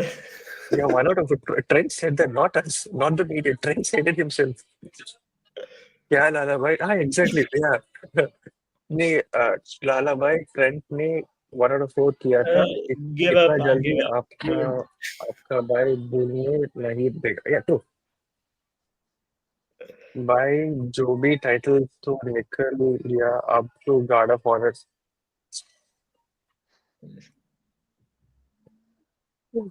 हाँ हाँ भाई फिलहाल तो इस बार Liverpool and sorry not and और साला deserve करते हैं एंड वो आपका सेकंड कीपर इसलिए you guys deserve Guard of honor. Guard Guard. Of honour Liverpool have been the finest team in Europe Yeah. Guys, one thing is very clear. If Arsenal is not able to win trophy next year, big guns will jump the ship. Yeah, I agree. Big guns, forget players. I think even Arteta will be like, fuck this shit, I'm going. I If mean, yeah, Arteta leaves, the player leaves. If 100%. Arteta And and the players won't people leave like that. people don't seem to take this into consideration that Arsenal is where it is right now because of Arteta. Arteta got in all the big players that we are, raving about right now. If Arteta leaves, Arsenal does not remain the same. And Arsenal has the best chance to win something with Arteta as the manager. That's a fact. Which I have an interesting question regarding that, but you know what? We'll come to that as well. Yeah. Uh, वैसे Lala bhai, in our lifetime, Arsenal will still have more Premier League. Uh, I'm just messing around and don't take it. Yeah, yeah, yeah, yeah, we know that, man. It's still bro. मैं तो मुझ बस Moj, Moj बहुत chal raha Moj, bhai, बहुत चल Moj. सही में take it guys good talk hai. Bye. it's always good talking to you guys अब विवेक ने विवेक ने कह के okay got Sucheet, it answer that's Also, apparently, Twitter has been down for the third time today. yeah, I've yeah. been Because out I I've been remember facing it in the morning, and now it's the I've been third time. awake for like 1 hour sorry 2 hours and I have no idea I've been awake for You two were hours there in the past 12 hours. I mean, not 12 hours, but in the morning when I was talking to you, it went down after 1 hour. And then again because, in the afternoon Indian time, 3 p.m. oh, or 4 p.m., I remember it going down. Mm-hmm. And this is the Yeah. third but time. There's how some do you guys cyber know if it security shit going on. how do you guys know if it went down like you're I not It able to checked send doesn't a today. message start. It doesn't start. I mean, notifications weren't Yeah. reloading. Messages weren't going. And it's not Mhm. loading on the desktop as well. Mm-hmm. Probably whenever I was awake, I was able to like text you guys and I was getting notifications, phone and laptop. I don't know. Currently, Anyways, it's coming down. back, yeah. Sanchit has brought in this question. Many people are demanding for a number 10 rather than Zubimendi. What do you guys prefer? Hmm. See, honestly, I don't want Zubimendi. I want Wharton, Oh, but the Adam club Watley, won't yeah. sign. The club won't sign. mm. True that Getting. we need attacking players, but Mm, considering both Jorginho and Partey are leaving, mm, Zubimendi is a need, mm, not Exactly. a want, Exactly. but it's a need. Yeah, mm, that is Getting a exactly my thing. 10, getting a 10 was supposed to be last season, but we ended up mm. getting Merino. Uh, So we have hit ourselves on the foot mm, because squad planning looks very odd currently. What mm, is Merino going to do next season? mm, If your Yeah, initial plan is to play Havertz a second fiddle to a LCM second striker hybrid, mm, Rice will play that role normally. mm, Zubimendi will play either DM or Rice will play there. What is Merino going to do? mm, If exactly. you are talking about Miles Lewis Kelly being integrated in midfield, mm, who is going to get minutes where? mm. And So I think this is actually, this mm, is a pretty serious problem. We've got mm, Rice, Merino, mm, Havertz playing mm, the same position, mm. and we are like we've got depth, but the thing is, it is not depth where we need depth. We need depth it in is not attacking ideal areas. depth. Mm. It's Yeah, not ideal I mean, because Exactly. you are this is the left also back depth. This is the left back depth that we have this season. We've got Kieran Tierney, no need. Mm. We've got Zinchenko. We've got Calafiori. We've got Tomiyasu who can play there. and We have Miles now Miles And Lewis and which Kelly, is, Kivior. yeah, it is that KBR. We kind of have depth. even Timber who Almost can like seven play left position again. backs. We have like Yeah, seven left. Mm-hmm. but it, Sanchit, what I want to like talk, what I want to like think about, right? We guys were talking about depth as well. Like the fact that we do not have by the end of season, Partey might be gone. Jorginho looks like he already signed a pre-contract with yeah, Fleming, yeah, with Flamingo as well. So will we have um, depth going into the next season? Do we want to invest in another number 10 while we are lacking depth for like Declan Rice and his rotation, right? So I think in the number 10 position, we as a system we can create enough, but as a system, do we have enough to like break down uh, System. defenses and all that from the midfield? So I think investing in the midfield that and in the CDA position or in the center mid position is more important for next season at least. If we're investing in depth for like Odegaard or even trying to upgrade on Odegaard if that's possible and all that. yeah. Yeah, no, that's what I And think. And Yeah. with talking, Partey and Jorginho leaving, Zubimendi becomes a must because of the structure Mm, that Arteta wants to play next season. So next season he mm, wants to play a 4-2-3-1, right? I mean, mm, basically a double pivot and a cam. So do I think that Odegaard mm, is the cam that Arsenal needs? No. But do I see Odegaard mm, getting sold in the summer? No. So, what is mm, Odegaard's role going to be reduced to? Is he going to be a starter? Is he going to be a mm, bench option? So, if we consider him mm, as mm, a bench option, we need to get a 10. If mm, we don't consider him as a bench option, we still need to get a 10 because we don't have a 10. mm, And with see, Zubimendi has actually become a signing we need to make because that is something that we mm, lack in the midfield, and Zubimendi will provide us exactly that. But then again, the mm, thing is, who do you sell? mm, Havertz is not mm, getting sold, right? mm, Havertz will never get sold until and unless Arteta is at Arsenal. Merino, mm, he's just been here for a season. Does it make sense mm, in selling him? No. But mm, you have to make room for certain players. mm, And mm, I don't feel see, that Arteta is keen on getting a new number 10, which, in my opinion, he should be. A mm, Morgan Gibbs White, a Matheus Cunha would do very well at Arsenal. They see, would and fill the void. it's also for the fact about who we already have. We already have Vieira in this mm, team, who's been Yeah, loaned out. exactly. He And I is a don't feel profile that, that you should be rating to play as a 10 because he can create, he can score. yeah, mm, mm, Only thing is that he's not physical enough to play in this league. But mm, has he made a difference at Porto? Yes, he has. He has yes, scored mm, yes. goals. He has managed to play in mm, progression, and he mm, has done a good job, I'd say, staying mm, injury free. mm, But 100%. what also is the fact is that do we have the funds? Yes, we have the funds, but we mm, have the owners that are known for not spending the funds. mm, So will the sanctioning of someone like Andrea Berta make a difference mm, to this team? Because mm, that guy's personality shows that he can challenge.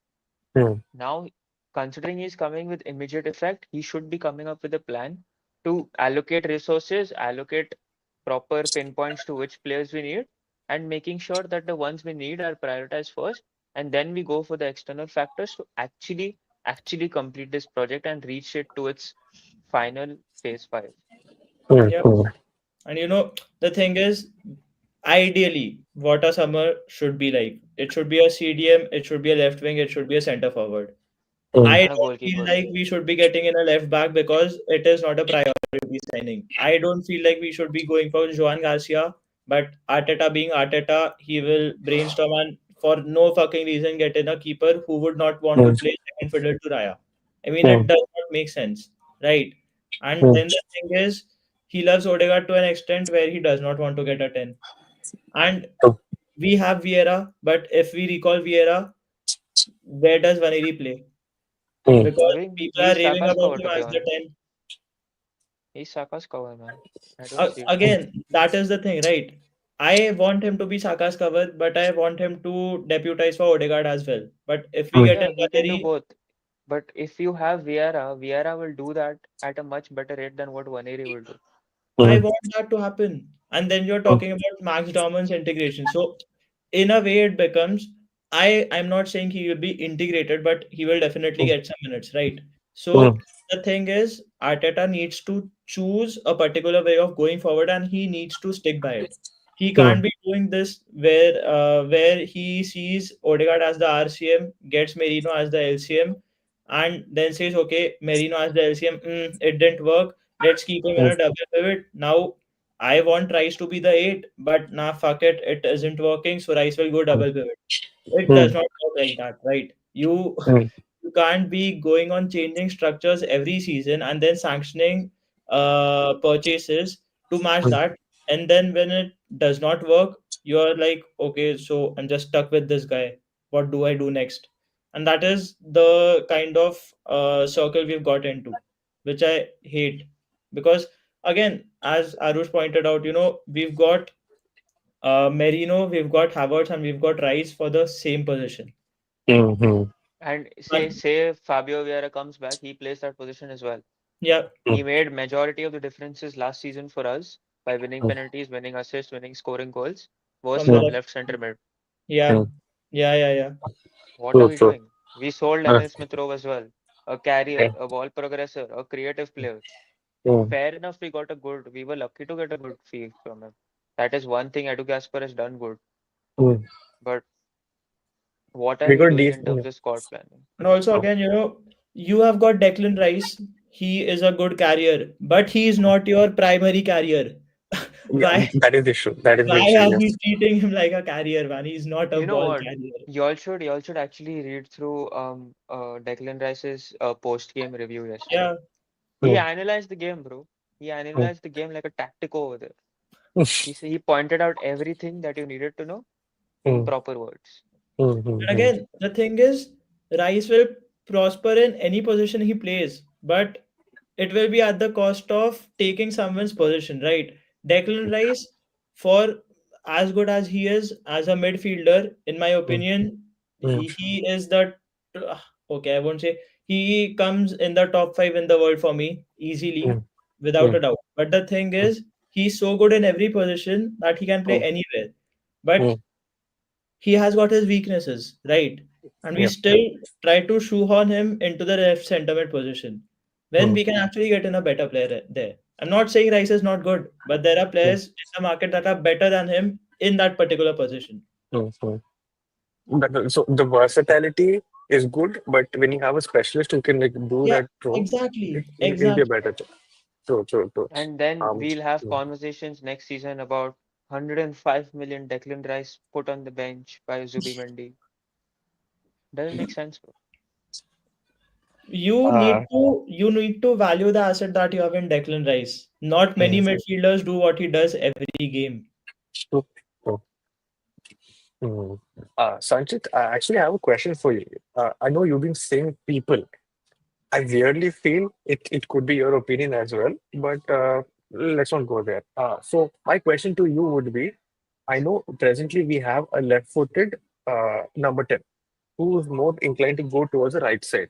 Fabio Vieira has a similar tendency to go to the right side, but when he's played as a LCM, he's done really well coming in from the left hand side because last season, if I'm not wrong, he had couple or about like 3 to 4 good moments where it could have even given us a goal and kind of given us that equalizer As against Fulham as well. If you guys remember where Eric Yeah, scored. as a player, he's different to Odegaard as well because he's much more agile. He can dribble, he can carry. He has at least pace that is better than what a ball carrier in Odegaard Mm, has. So it's easier mm, for him to do those things. so my question is, would you want a right-footed number 10 or would you want a left-footed number 10? Because I know number 10 is number 10, but the tendency of a player might change depending on the kind of foot he is on, right? So that's what I'm trying to like Yeah. understand from what kind of player Good that you want. question. Mhm. Yeah. And I don't think so anyone has an answer to that because once Emil Smith Rowe played in that position, Mm, we because I remember in the thread I initially made for Havertz, I'd mm, mentioned the best alternative for Havertz would be to mm, have a right-footed creator behind him. Why? mm. Just because of this tendency of a right footer being in front of a left footed player. That makes a difference. So, And So I don't know how that's mhm, going to see, play out on again, paper, but it makes sense. being a 10, the ideal 10 should be ambipedal, like a Kevin De Bruyne, but two Double foot. footed. double footed. Yeah, ambipedal, double footed. So he should be ideally double footed, but if he's not, at least he should be one footed, right? Mm, Which mm, Odegaard mm, is. Odegaard cannot use his right foot, mm, cannot use mm, his right foot. mm, And that is, uh, you know, that is a weakness that he can better, but he does not better because he thinks I'm too good of a left-footed player to use my right foot, which mm, hampers, which creates angles where we can't make passes that we are supposed to make. mm, And mm, I've had this conversation with Sanchez. He's a very good friend of mine. So mm, after every match day, we dissect the performance, and we've been talking about this a lot. And mm, he makes really good points. Yeah. mm. Yeah. We'll take in a few comments we have from Dr. Vivek. Cricketing references here. India has won two ICC trophies out of the major three, but the team has been building since 2020-21 season too, and has gone boom in the 23 World Cup. What's JLT mean? Yeah. What? No, no idea. Champions League trophy, I think. A He got CLT, it it wrong. would be CLT. Oh, okay. Probably in a CLT, and it's going to happen at Arsenal. I feel the same. I Yeah, feel the same. Um, Now, see, since that season where he Delusion finished is good, second, but at an extent. that season where Jesus and Zini came in, right? I think that has changed our expectations to another level. We were supposed to finish top four comfortably since then, but we somehow went and finished second. Next season, we finished second. This season, I'm saying let's hope we finish top four. I'm not saying top two or top three, top four. But yeah, um, if anyone wants to leave, I think Parth, you got to leave, right? yeah, Yeah, okay then. Thanks, Parth. We'll You definitely was talk. Yeah, we'll talk after the UCL. UCL is there. Remember? 100%. We've got a lot of things to talk about even after speaking this much. So yeah, True, true. we Today just, was a good dissection, though. I won't yeah, lie. It I was good. liked it. Mm, We mm, were mm, very fair as to mm, fans to talk Yep. about a mm. club. Chalo. Yeah, Bye bye. See you, man. see you, Parth. See you, Parth. Okay. Yes, this one. Just extend. Okay, mark my words. Will come. Vivek, bro. Trust me. We started streaming just from like November, December period. But as a group of friends who made a group chat, we've been like hoping for this for a while. So on stream, like now we might be very critical of the things happening. It's because of the present situation. But as a whole, we all hope that Arteta is the one that brings trophies because we've been there when Arsenal were at its absolute And lowest. you know Right. what? And it's Mm, not like Arteta doesn't know for a fact that Odegaard isn't performing. Odegaard mm, is taking up the right hand spaces. Odegaard mm, and Vaneri aren't being platformed properly. He knows mm, all of these things. So mm, I don't see a better man than Arteta to get us out of this. mm. The next comment is just extending the cricket reference. Sucheet would know in 2019. Yeah, we were happily dependent on Rohit and Kohli, but now in 24-25, every player contributed. And I see, true, True. true. That is very true. In this Champions Trophy, we didn't depend on just one or two or like three big players like Dhawan also when he was there. But now, I think as a unit, we have done well, including bowling. And that brings me so much joy. Even in the 23 World Cup, it was like Rohit would start, Kohli would score that 100, and the middle order didn't have to bother that much. But yeah, Iyer was that underrated player who has done really, really well to help make sure that we didn't collapse when there were collapses possible in the game against New Zealand, the game against South Africa. It's a very underrated thing, but this in the Champions Trophy, we've been probably the best team. It kind of reminded me like how Mumbai Indians remember during the COVID time, Mumbai Indians were like dominant, like every player in that level, and the They were in depth the was prime. like True. like absolute prime. Sanchit, I think Odegaard needs to be coached out of his right tendency, and Veneri is my long-term plan. I don't think we need a carrier number 10, but somebody who can pass in tight spaces, but to both wings. We need a carrier. We need both. A Mm-hmm, carrier comes with someone who is good in tight spaces, who has mm-hmm, agility, who has low mm-hmm, center of gravity, who can actually take things onto himself and is a world-class player in the end. So a carrier mm-hmm, has to be that 10. You see an Eze, you see a Do, you see a Simon, you see mm-hmm, a who else is there? You see a Wirtz, you see a Musiala. These guys are who mm-hmm, can carry, play passes, mm-hmm. score goals, create, assist. So that's the profile we need to be honest. Good, good. And also, I Mm, think mm, Dowman would be the profile to play 10 future mm, mm. and not 180. But this is all as to how they mature with age, to be honest. We can't take a punt on this already. So we just need to remind ourselves that Bro is just 15. You need special permission from the Premier League board for us to like let him even play. Um, kind of You excited what see, is going to 180 doesn't share the same dressing room as the first team players. So exactly. Um, Next comment, one request is please go through the average age of our squad. I just did a quick search. Our average age is 26.8 years, 27 roughly, right? so I think in the 22 season we were like at 23 or something. We were the youngest Hmm, squad, no? exactly, And now exactly. I think Chelsea Hmm, is the youngest or Brighton, one of them. I mean, Chelsea got to be the youngest, right? The kind of Youngest and investments they most do. spent as well. Mm-hmm. The kind of investments and the age group that they put in, it's kind of suspicious. I mean, also like after these Uh, games, I don't uh, realize why teams like Chelsea, United, mm, Tottenham aren't being scrutinized as to why mm, Arsenal being a club in second is being scrutinized and spoken of as a not so milestone in their mm, season coming second after what we've gone through. I mean, the media mm, narratives running are crazy because Chelsea was supposed to be competing for the title with what their run was. Then mm, suddenly mm, they were like, oh, we are fighting for the top four. I mm, mean, our aim was not even the top four this season, but we are in the top four. Look where they are now. mm, What have Tottenham been doing? mm, Ange doesn't win things in his first season, but wins in his second season. What is he mm, doing? mm, mm. Investments were there heavily there, even in the winter. Mm, United got a new manager, their best manager in the world who beat Pep Guardiola. mm, United have external factors. 14th is what you'd expect from the most historic club in England. Why isn't that being talked about? mhm. Yeah. Um, I think it's nice to like transition into the next topic that I want to talk about is Andrea Berta at Arsenal. But if you guys are still here, I hope you guys are enjoying the stream.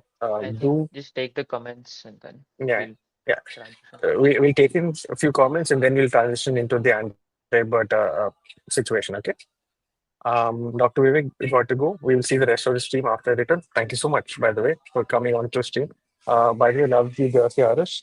It's subtle. Tomorrow will be Carnage. We will go win in Madrid.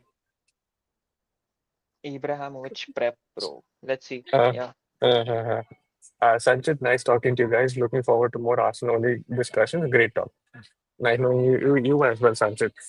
I hope you are more active, or yeah. I hope you hop on stream more often.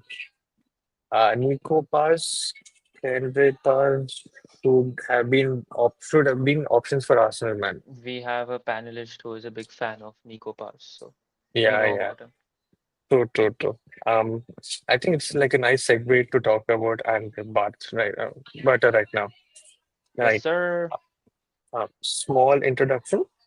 He is an Italian man with a lot of connections in the Spanish side of Yep.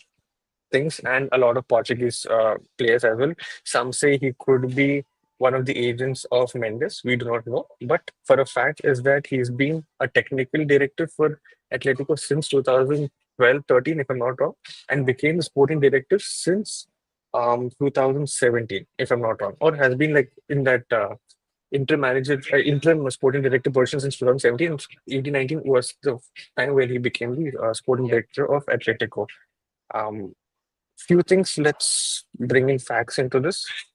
Under him, Atletico won the Copa del Rey. They won the Super Cup as well. They did win the Europa Cup. I remember that season where Partey did really really well against Arsenal as well, if you guys Yeah. remember. And So then winning, they yeah. Hmm, Yeah, so they won the Europa League once. They won the La Liga title twice, in fact, under him. Even in the 2013 season where he was their interim, they actually yeah, won the season with him. true, And also true, for true, a true. fact that which is not mentioned here is Hmm, that he is the man who actually got Atletico Madrid to two Champions League finals as well. It was his hmm. recruitments, I mean, which like, ended up, see, yeah. yeah. Go ahead, Continue, go ahead, continue. go ahead. The whole reason why I didn't bring up the Champions League thing is because uh, we finished second twice. I don't want to No, bring in. I don't want to see, bring in no. Wait, I don't want to bring in the narrative. Oh, we're getting somebody else who can help us finish second again. That no, is why I just that's brought not in the the case. accolades. True, true, The true. case is that you want Arsenal fans wanted certified winners. Hmm, You hmm, are getting a certified winner, an hmm, experienced sporting director who has hmm, networking across the globe. hmm, hmm, And that is the man you would want to see, and not for the club to take a step back and like, yeah, Jason Ito is my man. Let's just get forward with what he's done for the club as of now and promote him to a hmm, sporting director. No, that's not what the club has done. The club hmm, are aiming for something. The hmm, manager hmm, is wanting a relationship to be built so hmm, that this final stage of the project is being accomplished alongside an experienced veteran of the sport who knows his hmm. shit. He True, knows how to get deals. He knows true, how to true, spend. He knows how to true, sell. hmm, So that's a good thing. true, true. Um, since we were talking about like players and sales and all that, little research I did. I just had like half an hour to 1 hour in all of this, and I felt these could be the players that have like done really well. I'm just not going to point out the players who have affected the team, but also some of his mistakes that he has made. At the same time, like, some of the good deals, like some of the Yep. underrated deals as well. Okay. First thing, one of the best signings that he's made, in my opinion, one was Griezmann. Getting Yep. him from Real Sociedad for like 30 million, and then the kind of impact he has had, like so many goals, so many assists.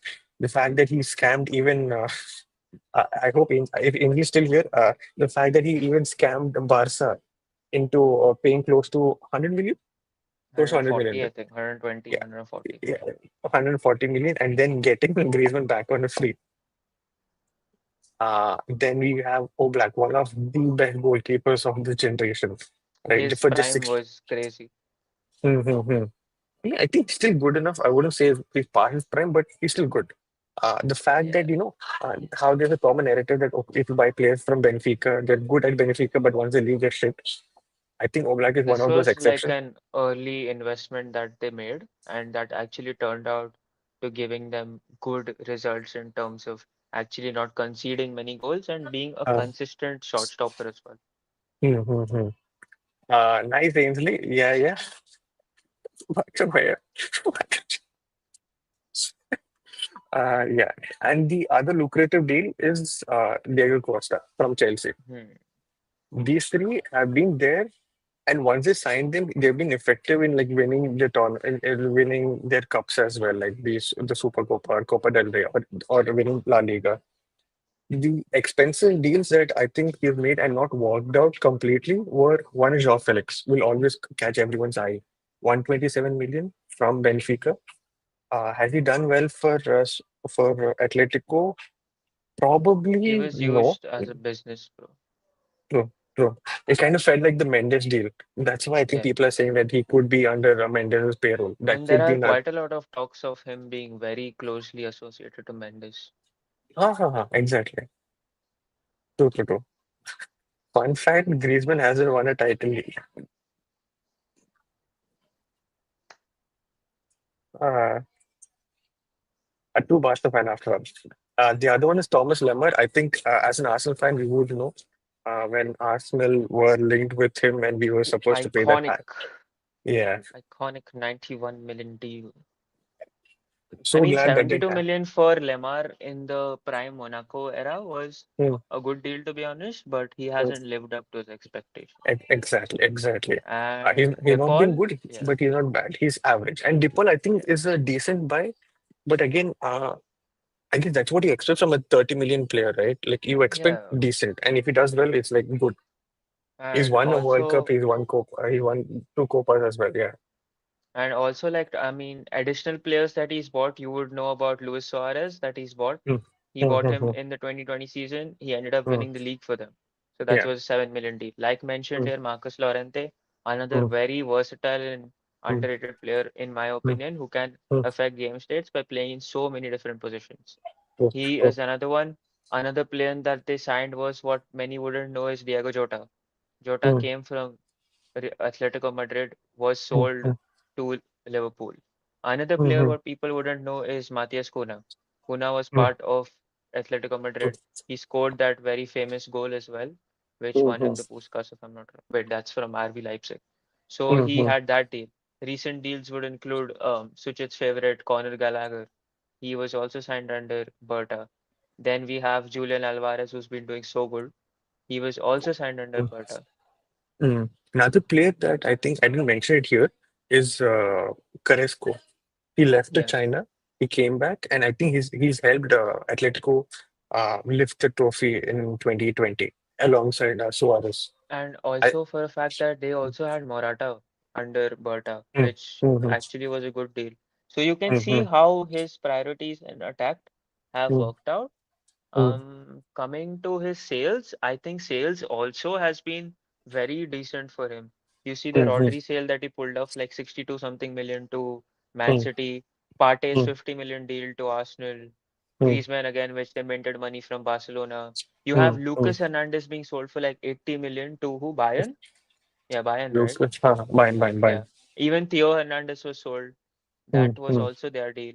Kuna being sold for almost 50 million to who? Wolves. So true, these are true. like deals from players that you wouldn't expect that Berta Mm, knows his way to negotiate and make a mm, difference. So mm, I mean, I would just say brace yourself to what is coming because this guy's personality is no nonsense, I would say. Because I have read, I mean, we've shared these tweets of his character assassination that he's done when he mm, sees players as well, right? There was mm, this one talk about him seeing a player who, when mm. he went to approach, wore shorts. And the fact that Uh-huh. he wore shorts was a factor that he ended up negle like neglecting that player and saying Mm, we won't be signing this player. Another mm, mm, player that many Arsenal fans should know for a fact that mm, Atletico Madrid tried their best to sign Ricardo Calafiori last season. mm. Oh yeah, And yeah, this is yeah, a yeah. player Berta rates.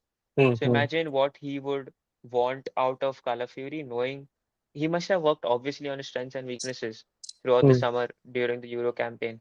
So mm, this is something what Berta would have, and mm. also for a fact that Arteta has managed to convince him alongside the board, of course, through phone Yeah. calls, which Mm, mm, makes mm, which makes it even more personal. Both could mm, speak Spanish, could make a difference.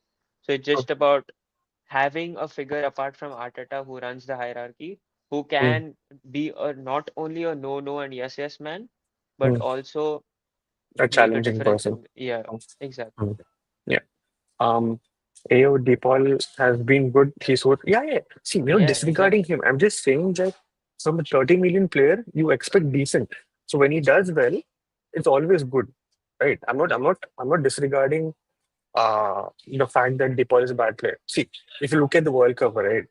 Let's just have an honest conversation. When DePaul was playing his group stages, I didn't want him in the midfield. He kept losing the ball. He was meant to be the one who gets the ball from the defenders Enzo and played lay. better, to be honest. Yeah, Enzo played better. But if you like again see the shift in the quarterfinals or the semifinals, one of these two. Since then, he's been exceptional, and that's what has been helpful even in the World Cup final. And I mean, I also, did see that live like, against. Yes, okay, bro, big flex, bro. Life is complete. I get it. But also for the fact that DePaul is Messi's bodyguard, so aura just gets flushed there. So that's I a don't get your generation and aura, man. I know I'm just 24, but it kind of makes not. I'm not getting there. I Uh, mean, s- the uh, Calafiori aura talk was fair to its conception, I would say. true, true. It did help us a lot in player sales. Uh, I'm not player sales in a Views, lot of things. Yeah, engagement, yes, exactly. And the content. fact the way he was even part of the fashion show after coming to Arsenal. Bro, he left his girlfriend left him, right, when he signed for Arsenal, which was one factor that people said his player performances have been dipping. Yeah, I mean there were a lot of off the field things that happened before he signed. Some Yeah. say that he was not faithful. Some say that the breaker was irrespective of whatever happened. I don't know. It's off the field. I have no comments to say unless like hard facts. That's why we're not talking about parties off the field fixings. Right. Ainsley, so you already got, but yeah, as David for Ornstein Fabrizio Bomba and David Ornstein, he will be signing this week and will be immediate effect. effect. Will be in effect like, probably from next week or something like that. So yeah. Um, hmm. Another nice video regarding Berta. If you guys watch Alex, his YouTube channel is The Different Knock. He clearly mentions on why Berta could be effective for Arsenal. Again, the fact that we're talking all of this as a hype is because we're just talking from facts, right? I know when Ineos came into United, people were like, oh, Ineos is going to do that. He brought in Dan Ashworth. He's making sure that the system is there for United in spite of any manager that comes in. But it has not been the way, right?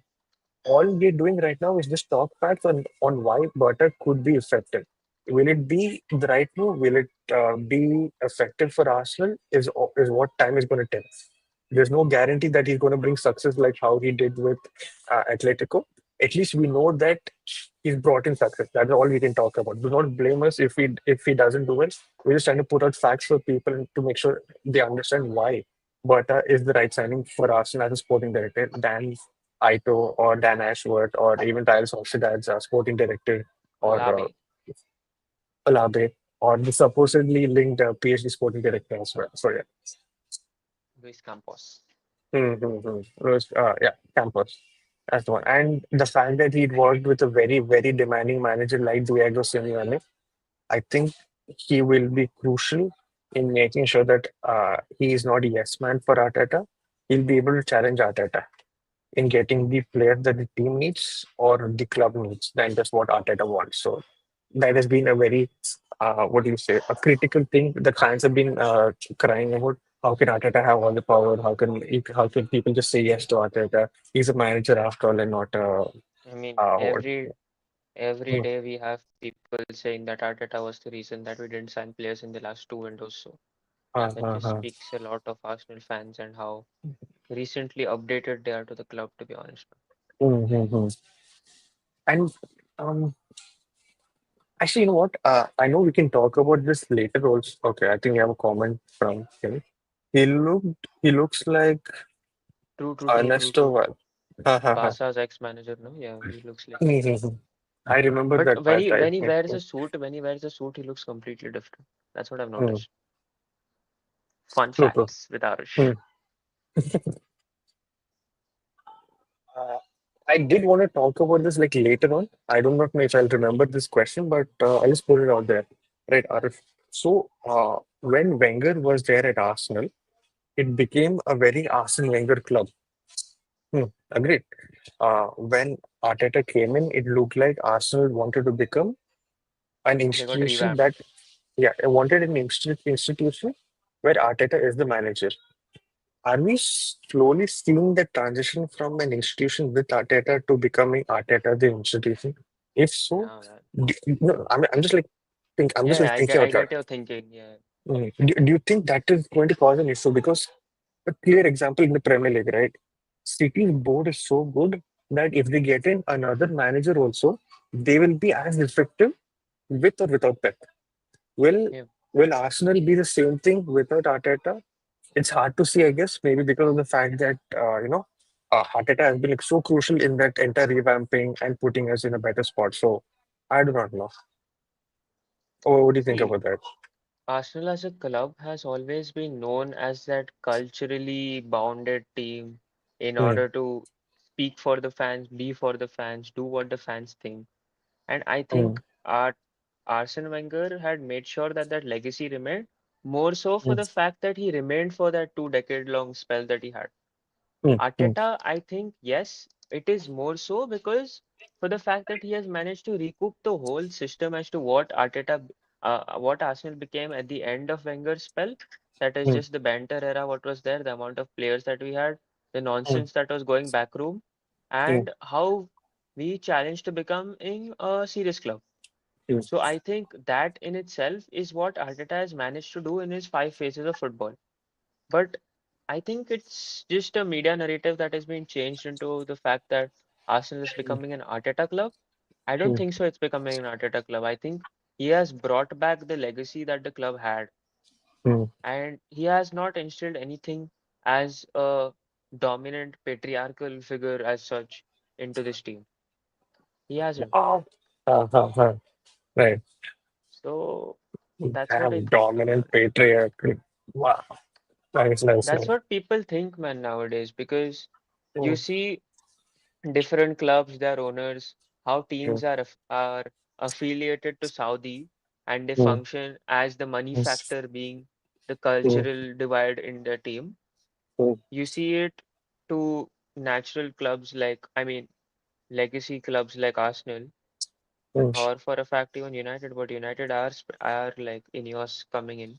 They have mm, changed quite a bit, but mm, these clubs have been more so the historic ones since day one. mm, mm, So I mm. think their perspective in football is completely different to what it would be to others.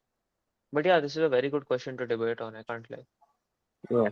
So, because the two things that I want to talk about always is the fact that uh, Arsenal wants another number 10. Agreed. But do they want a right-footed or another left-footed number 10? That is one question. Second thing is, uh, do do we as an Arsenal institution rely so much on Arteta that we forget that we are an institution that needs to see if Arteta is not here, can we still be the same effective club that gets the Hmm. trophy that still instills the legacy that we have and all that. Like that's I something think I also want. I think the smallest of changes that has been made at the club. I Hmm, mean, you see the training ground reality that has been there, how there are hmm, certain ports, certain imagery that are being part. I hmm, think that is going to be there regardless of Arteta not being there. hmm, It's, hmm, I mean, yeah, bro, you can argue against and for this because you hmm, can say Arteta's Arsenal has become an Arteta club, but at the same hmm, time, it's not. hmm, hmm. So I don't know. We Hmm. just need perspectives. So, so it's yeah, it's nice things to talk about. Good Uh, question. I mean, we are almost at the end of our season. We can definitely talk about Arteta, Arsenal board, but I'm still like holding on. Like, let us like officially end the season, and then we can have this open conversation with We have people in the almost group chat three and all. months to end the I season, though. I know, I know. I mean, look, Long 3 months. yeah, our Premier League season is done. That's what I'm saying. Like, yeah, the UCL, whatever happens, I'm not saying that we I are mean, complete. Yeah. even though the Premier League season is done, for a fact that we will find at least 5 to 6 more games that we had with United, we're going to see Mm, them again. And the thing is, the issues are going to be the same. We're mm, going to come up with different analysis for the same, but it is mm, the mm, same old issue that we're going to come and dissect. So Mm-hmm. the 3 months of football, we are not going to forfeit a Premier League season. So we have to play that season. There will be Uh-huh. shit that's going to happen. Mm. So yeah, let's see. I mean, Look, all I am waiting for now is not even a Real Madrid fixture, but just Saka coming back. yeah, I just want our guy to be back. the fact that Martinelli was back yesterday, I was like, And he made a um, difference. I can't lie, man. Martinelli like, came in and made a difference. uh, and the fact that people were like, oh, Martinelli should not do that. Martinelli should do, bro. Did you see him making that and having a chaos on the right hand side when he was supposed to do something on the left hand side or centrally? Like, we've been missing this. Like, imagine someone like having Sterling for like since that injury, and yet you trust Martinelli to come back and have more impact. Like, Bro, I don't know how Sterling must be feeling at this point that Tierney comes in place of him. yeah, I yeah. don't know what he feels. I don't know how Mm, bad he must be feeling. But mm, it's not even that I can feel bad for him that he's done good while playing, that he's benched. He hasn't. He mm, hasn't mm, given us zero expectations to actually look into him and actually have a sample size to say, okay, mm, we know why he's not playing. Okay. mm, And you mm, know for a fact, Trossard mm. was supposed to be our seventh or eighth attacker this season. Waneri was supposed to be our seventh or eighth. Sterling Mm. is supposed to be regarded higher than Trossard. I mean, You have Havertz, you have Martinelli, mm, Saka, mm, Waneri, and then Trossard, Sterling, all these mm. players. Exactly. It's yeah. The more we talk about it, the more depressing it is. I guess I don't know. We'll take one last comment and we'll try and transition into cricket before we end the stream. Liverpool running away with the league and needs more. Bro, honestly, man, exactly. It's just not Arsenal's competitiveness that matters, it's the league's competitiveness that matters. Mm-hmm. Yeah, I think the league is still competitive. It's just that the Yes, first position is almost fixed. Second, third, fourth, fifth, sixth. Just look it's at the table. till Just look. till Yeah, ninth or tenth, to be honest, yeah, man. till ninth or tenth. Just look at the table and say like it's honestly very competitive below first. I'm saying this because Arsenal are not on track to like win games. They're on track to like draw games or lose games. Win games, it's like if we score first, that'll open up teams to like attack more. That's when we are more effective because more spaces are created, and all the tactical words that come into that thing or how Arsenal See, has broken on the team. for But a again, yeah. fact, Mm, 10th placed Fulham, who've played 28 matches, have 42 points, mm, and fourth placed Chelsea, who've played 28 matches, have 49 points. That's like a 7 point difference. mm, mm, 7 point difference for Europe. mm, And there are five teams that will surely compete for Champions League this season in the Premier League. mm, mm. True, true, true. And you have another additional three spots. Mm, So this is quite a lot of competition. I mean, mm, relegation battle has been sorted, I'd say. mm, Ipswich, Leicester, Southampton, all who came back are going down back again. mm, mm, mm, mm. It's just a shame, to be honest, but yeah. So, so I kind of wish that Ipswich Yeah. did a little better. They've been unlucky a few games where they've tried absolute best and not scored and won. But I get it. Right? They need to invest a little bit more or like something. Will they come back? That's the hope. I hope they come back. Also, Mm. for a fact, Arsenal have drawn 10 games this season. Mm-hmm. Mm-hmm. The only And law. team who Mm. who has more than 10 apart from us is Brighton, who are sitting at sixth, Mm. and Everton, who are sitting at 15th. These are the two clubs. Mm-hmm. And at least three of these games which have ended up in draw are because of these red cards. Yeah. Yeah. The Brighton game. The Brighton game was like clear example of oof. Yeah. Brighton game, City game. And Mm-hmm. another game that I would like to say is Liverpool game. Injuries. Mm-hmm. Dude, can you imagine that Liverpool game? We ended up with Partey, Kivior, Man. MLS, and oh yeah, and Raya as a backline. Like no shade, but like bro, that is not the backline. I mean, that was the MLS who played for the first time in an important match as a left back. Yeah. People are forgetting that is the first match he played as a left back in the Premier League. Yeah, he played in the FA Cup, Carabao Cup, and all that stuff. But like. in a It's major, okay, major different game. gravy. Yeah, yeah. Like in a major game, that's his first game, and people are forgetting that. But yeah, it is what it is. Again, we always said this, right? A young defender making mistakes, I have no issues with. So yeah, that game also, I didn't say that it was an MLS issue. It's just that it was his age. Probably MLS now with a little bit more experience would have done much better in that situation and probably wouldn't let Salah have all that space. So yeah. Mm. Anyways, we'll talk about cricket. Guys in this team, if you are still interested, stay on. We can interact and we can have a good time and like, understand how India has done well since the World Cup. So yeah, Arush, if you want to stay, you're more than welcome to stay. If not, thank you so much Yes. for being here. I would have loved to be in there talking about India, knowing more from you, but I have to cut. So Definitely. And sorry about that. enjoy. I know you have college tomorrow. Good luck. Yes. And don't Thank worry. you. I know certain things have not been doing well. You still got this, okay? Love you, man. See you. Yeah. Yeah. Take care, man. Bye bye. Bye. Okay, it's just me and my few concurrent viewers, three concurrent viewers. Well, um, in India, after Bollywood and after politics, cricket is one of the most important things uh, by blood.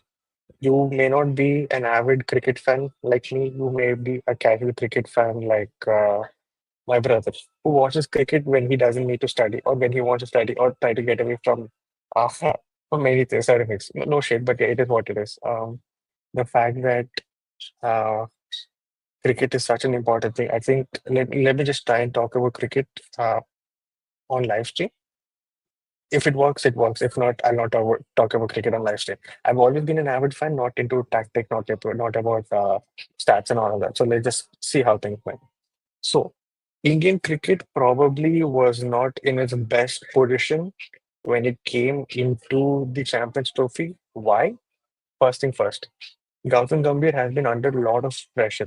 The fact that we've been whitewashed by New Zealand series in India, we've lost the Test series there, and then when we went to Australia, we were not doing well. We didn't do well as well, except the first match. But then the first match was carried because of Bumrah's greatness. Yeah, the batsmen did well, but then Australia didn't have enough preparation to come into the Test series. So I think that's what kind of helped India as well. The fact that they barely played any Test matches before the match against India, the first match, that kind of helped as well. And then the second match, third, fourth, fifth have been absolute issues, which kind of is sad also because two things have happened. Rohit Sharma's inclusion back in the team has not helped at all in the Test cricket front. We're talking strictly Test cricket front. And then the fact that even Bumrah getting injured has not helped us in getting those wickets or the crucial wickets in like odd times, making sure that Australia do not build that partnership and all of that. All this has been a factor. Then we come back to India. Um, then there will be a lot of controversies. India not traveling to Pakistan and then playing all their matches in one stadium is an issue. Now let me get this straight. If we travel to Pakistan, all we would be doing is playing all our games in Lahore, one ground, right? Why is that an issue? When South Africa hosted their Champions Trophy back in the day, all they played was in one tournament, was in one place. When India played the World Cup in India, India was has traveled a lot all over the country for their fans. Indian fans turn up wherever needed, right?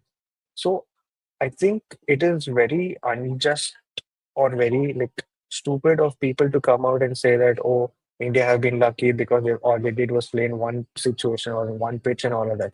That narrative doesn't make sense. What is even more funny is for a fact that when this narrative has been put in by the media from the external factor like England or New Zealand or not New Zealand, like Australia or something, us people, us Indians have like come into that and accepted it and we're throwing shade at our own players.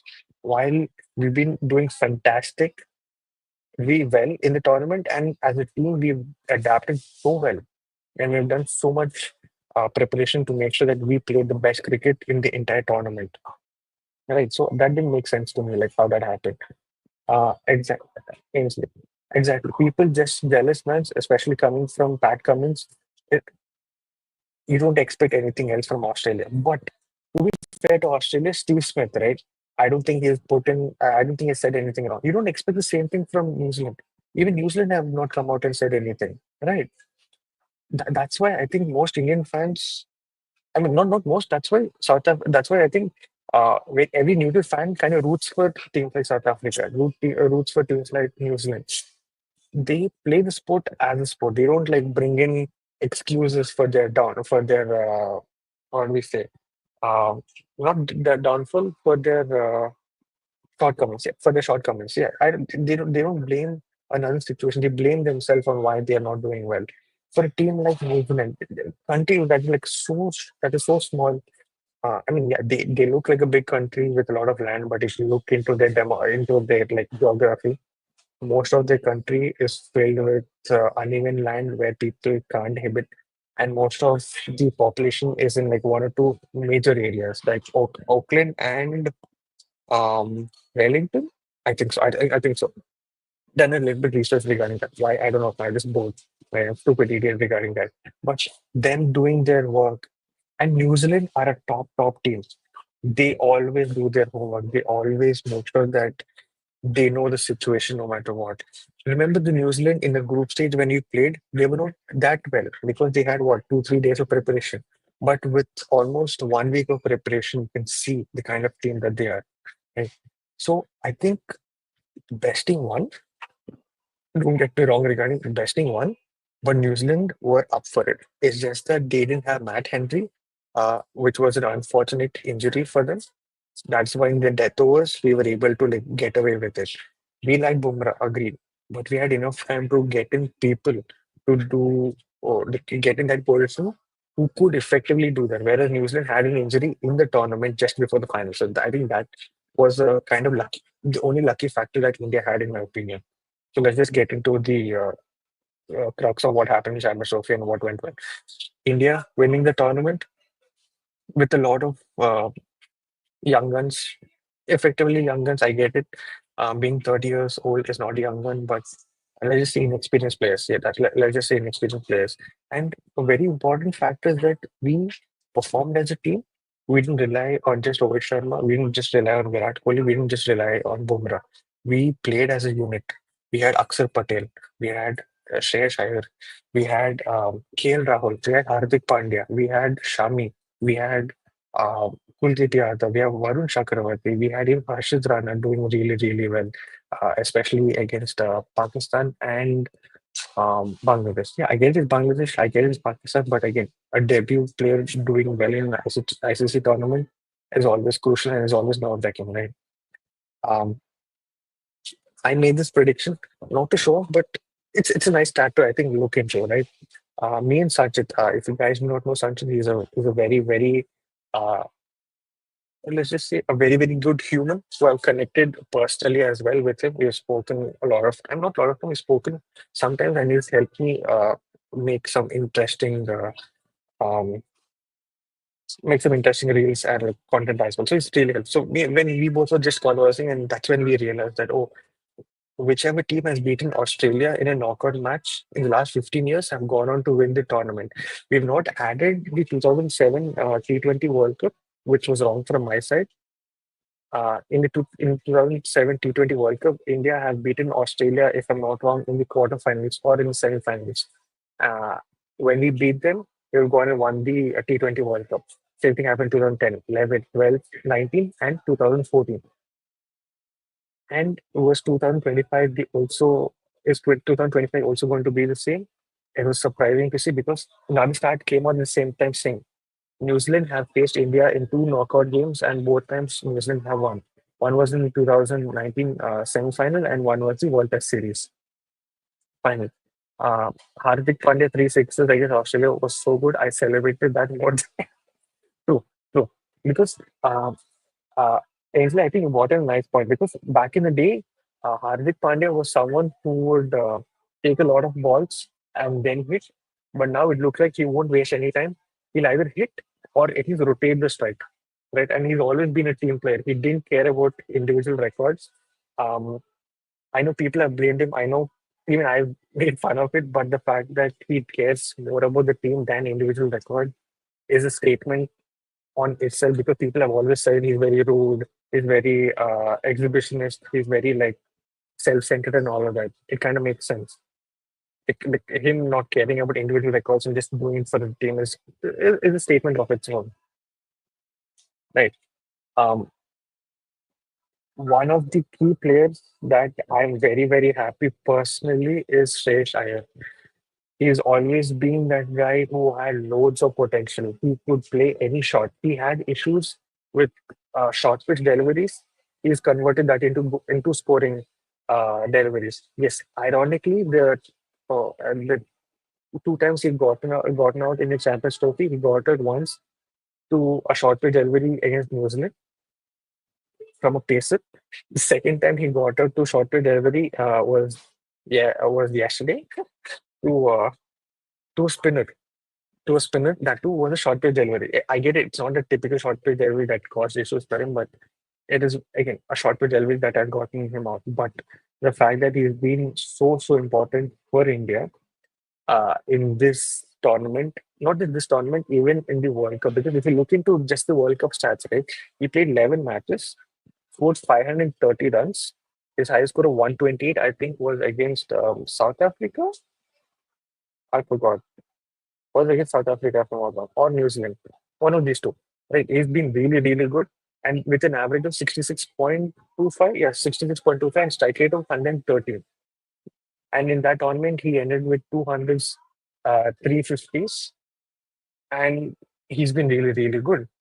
See, he always had the potential. He's always had that runs to even back it up. But what causes like not him locking down the number 4 position is his injuries.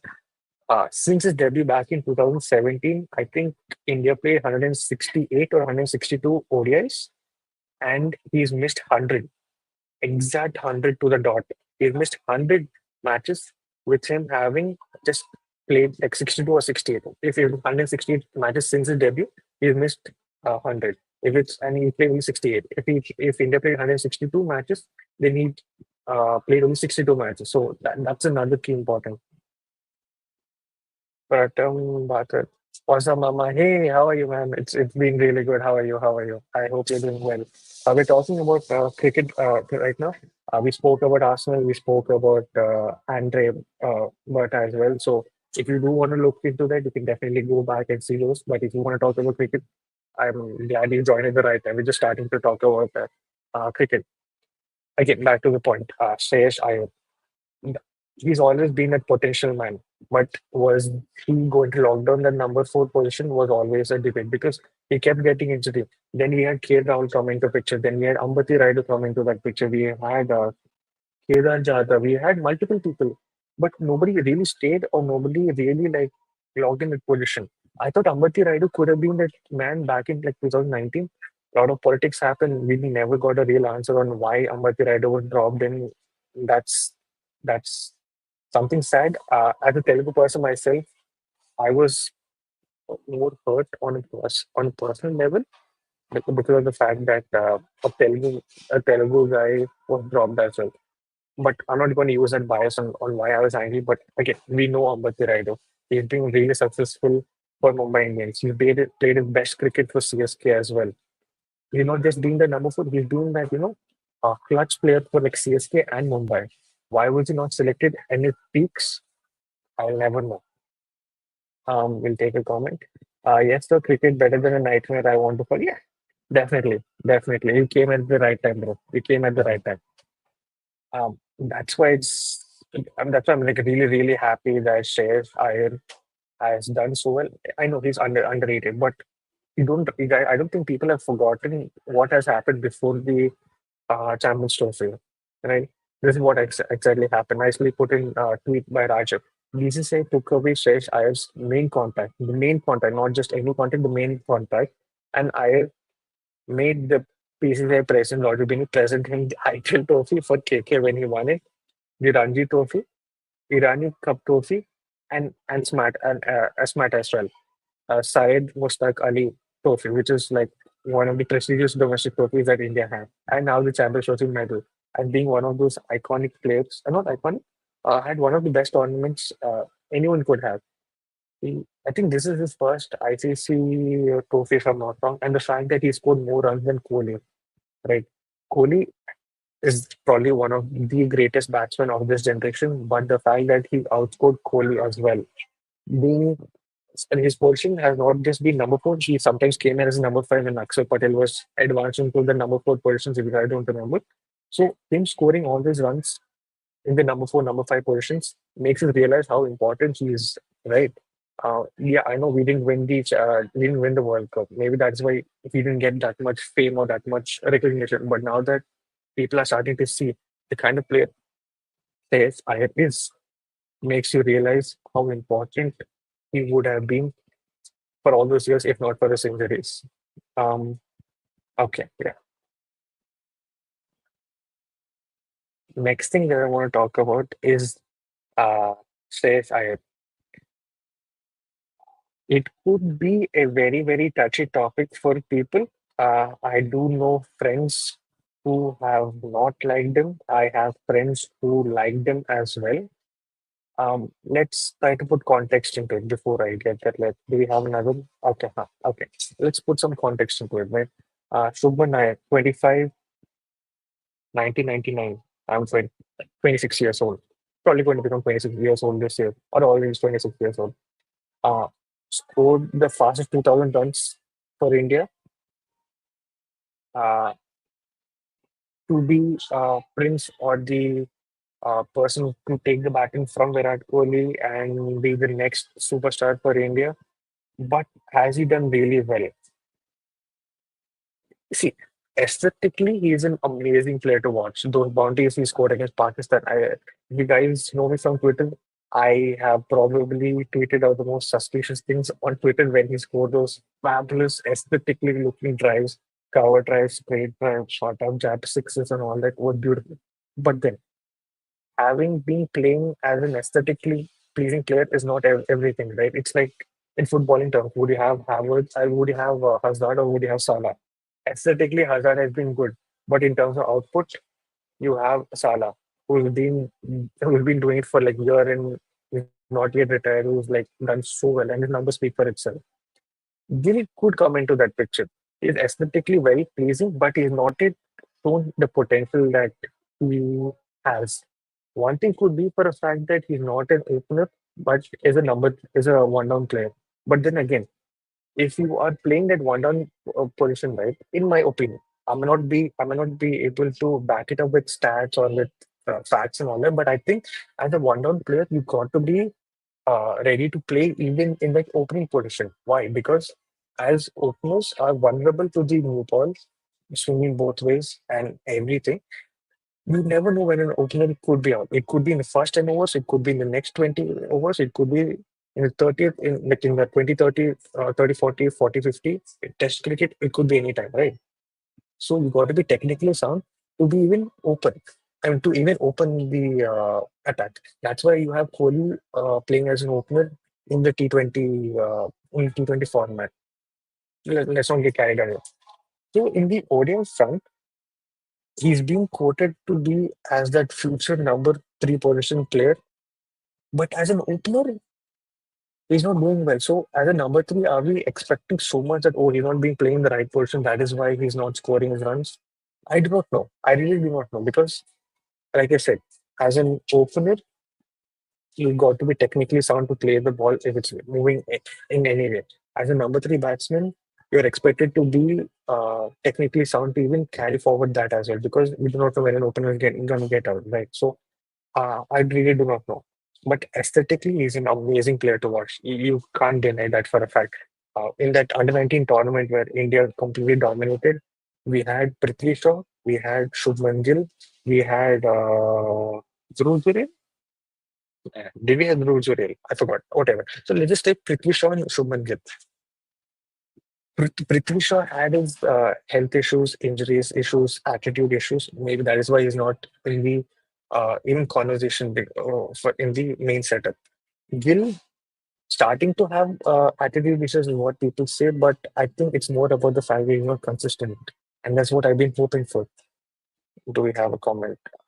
Okay, all 7 matches, all 7 watching. Hit the like button. Okay, thank you for the thank you for the comment, Arish. Right. So, so that's why I thought, the 2 tournaments that he's done all right. Let's just put into facts.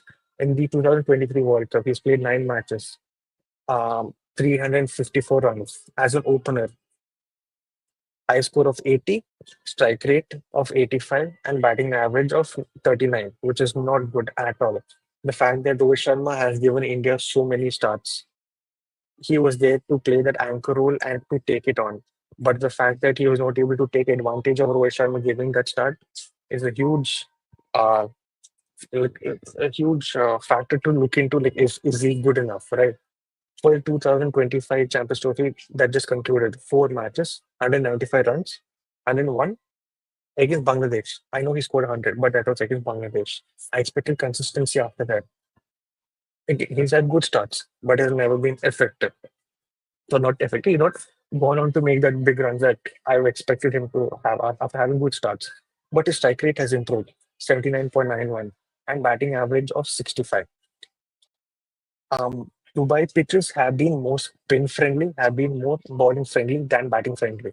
So that's why it had scores more than on an average 260, 250. Let's just say 250 is their average score.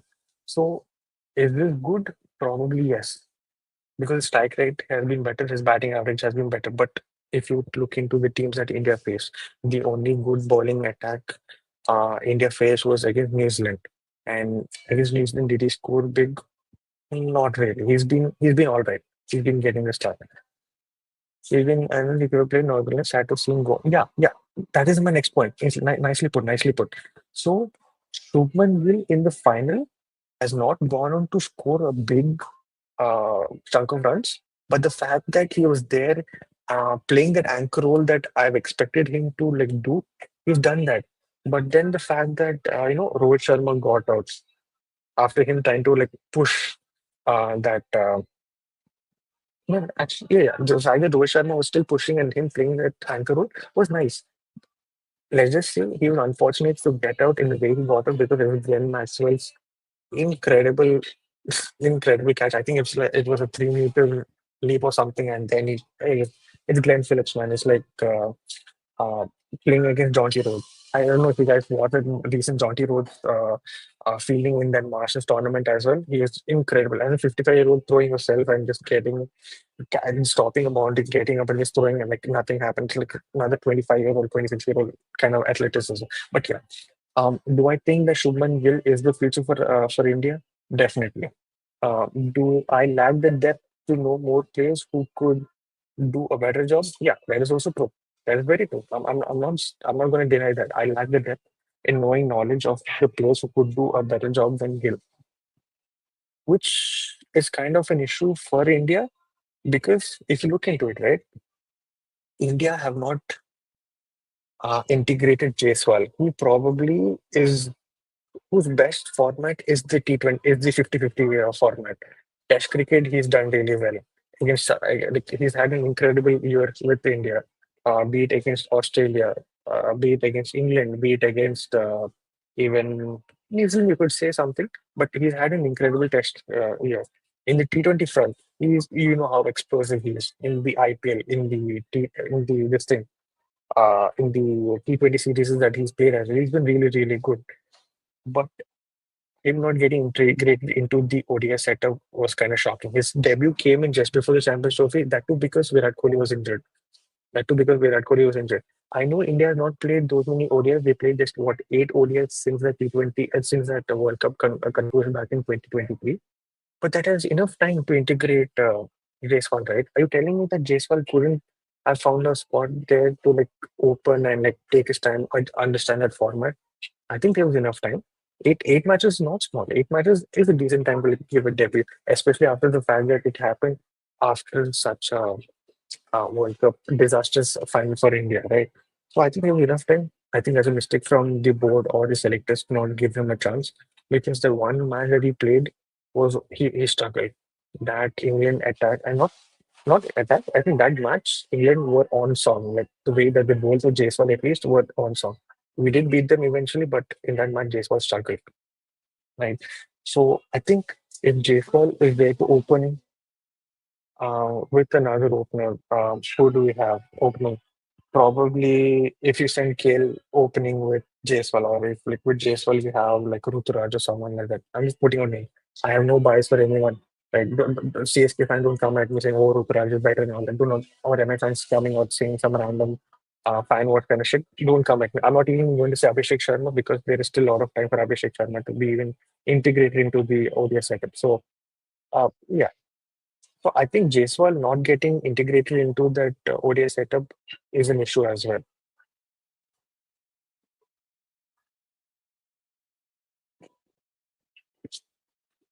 Thank you, Parth. Thank you, Parth.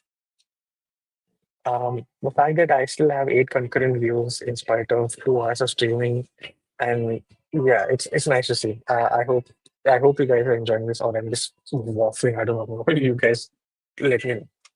Another thing that really worked out in India's favor is that we had four very effective bowlers. Effective spinner, not just bowler, effective spinners. Yes, the pitches were spin friendly. That is why India selected 4 spinners. That is why India didn't even pick up Siraj. But was that the right thing over Harshit Rana? I do not know. Did Harshit Rana do well in the resources or the kind of experience that he had? Yeah, but the fact that he did well against Bangladesh is not a factor. But the death bowling that he showed against Pakistan was uh, really effective. I was kind of surprised that he did that really well because the way Pakistan were trying to tee off in the end was there to see, and the way that he handled those last 3, 4 death overs that he pulled were amazing to watch. Let's go to the Roger. Looking forward to more. Yep, definitely. Yeah, more people have said this, but I'm just trying the cricket hand. I don't know. I'm sorry. Uh, yeah, let's just look into the spinners that we had. Kuldeep Yadav, Akshar Patel, Jadeja. These three were part of the main squad that was announced first. Varun Chakravarti came into the picture after Jaiswal was dropped. Remember that, guys. So he played. He didn't play the first two match. First play. Part. Yeah, he didn't play the first two matches. He was brought in against New Zealand. That's why he played only 3 matches. So effectively 3-5-5-5. He bowled 27 overs. 27 overs. Yeah, 27 overs. Picked up 11 wickets, best figures of 5 for 42 against New Zealand. Economy of just 4.89, average of just 12 runs over like 3 games, strike rate of 14.7, and gave only 132 runs when compared to everyone else who's like hitting 200 and above. Yeah, I agree they played 2 extra matches, but look at the economy 4.89 with an average of just 12. It's really effective.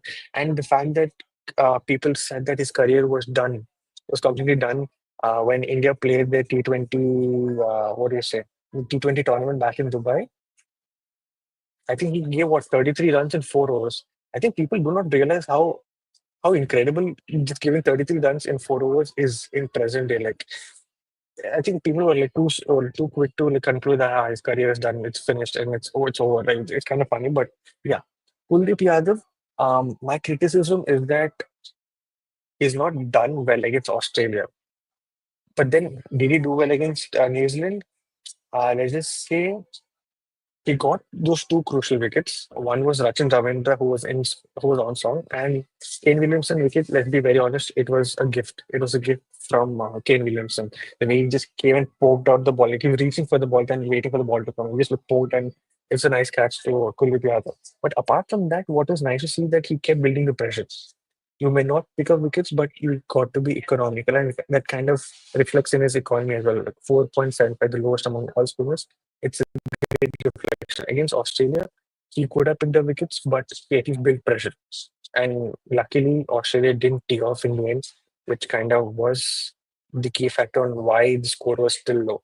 But was it economical? Definitely. 4.75 is a huge is a huge factor. And that too over 5 matches in an ODI.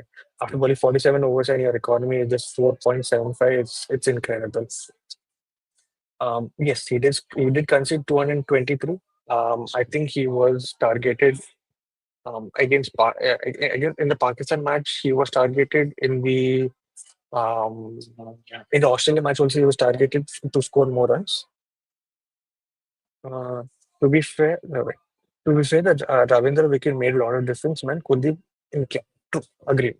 For all the no, for all the noise that was happening after the Australia match, him being clutch in that moment, especially for the fact that Rajendra Ravindra was on song, right? Yeah, I know we did get Young's wicket, but the key wicket was still Rajendra Ravindra. That's why after the Rajendra Ravindra wicket fell, it looked much more balanced. Till then, I was like, okay, we did get the Young wicket, but definitely New Zealand are still uh, on par to hit close to 280 runs and would have been hell if New Zealand scored 280 runs. So, like you said, he was clutch in that final. Not gonna lie. Akshar Patel and Jadeja, standard bowling, wicket to wicket, keeping it economical. You get the wickets, you get the wickets. And there was even in that group stage match against New Zealand where Akshar Patel, I think as a joke said, I'll loop the ball and let's just see how that happens. And then Kane Williamson falls for it, and it was a stumping. It's really stumping for KL Rahul. So um, Akshar Patel, the all-rounder, is what we all know. But the fact that he came into that number 4 position in the T20 World Cup, I know Kohli got all the accolades. I know Kohli got all the recognition, but Akshar Patel in that T20 tournament, yeah, man, it was superb. Like the fact that Jadeja was there, that's why Akshar Patel couldn't get into the squad because Jadeja is that good as a fielder, as a batsman, as a bowler. He's that good.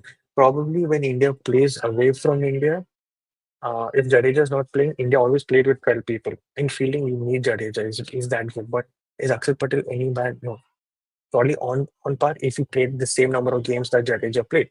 So that is one sad thing that we didn't get enough of Akshar. But whenever he was given the chance, he's always been effective. I don't know if you guys remember the Test series when we played against England in the new Ahmedabad Stadium.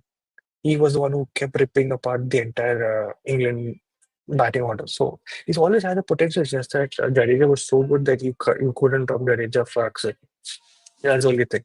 And Jadeja, you, you know, finishing an over in like 87 seconds or 2 minutes and not giving a break for the batsman. He is class, man. He's absolute class. Yeah, that's the spin quadrant. And did I miss out anything? I don't think I missed out anything. If I did miss out, do let me know in the chat. I'll definitely talk about it. Um, I will not forget this. I'm an SRH fan, so bantering CS RCB is my birthright. As a Deccan Chargers fan, I will banter RCB. As an SRH fan, I will banter RCB no matter what. Mohammad Shabi, before joining SRH, zero trophies. The moment he joins SRH, one trophy. That speaks a lot. Not really. I'm just kidding. I'm just trying to banter at this point. So what next for India? We are going to play the next 50-50 tournament, 50, the ODI tournament back in next 2027. So what is expected? We are going to play a total of 24 ODIs before the 27 World Cup. Now, this could be very touchy for people. Uh, let's let, let's let me see if I can like make sense out of it, right? Um, Rohit Sharma, 39 years old. Virat Kohli, 37 years old. Jadeja, 36 years old. Three key players. Bumrah, 30, 31 will be probably 35, sorry, 33, 34 by 27. Shami, 36 with a lot of injuries. So by 27, you're expecting Rohit Sharma to be 41, Kohli to be 39, Jadeja 38, Shami 38, Bumrah 33, 35.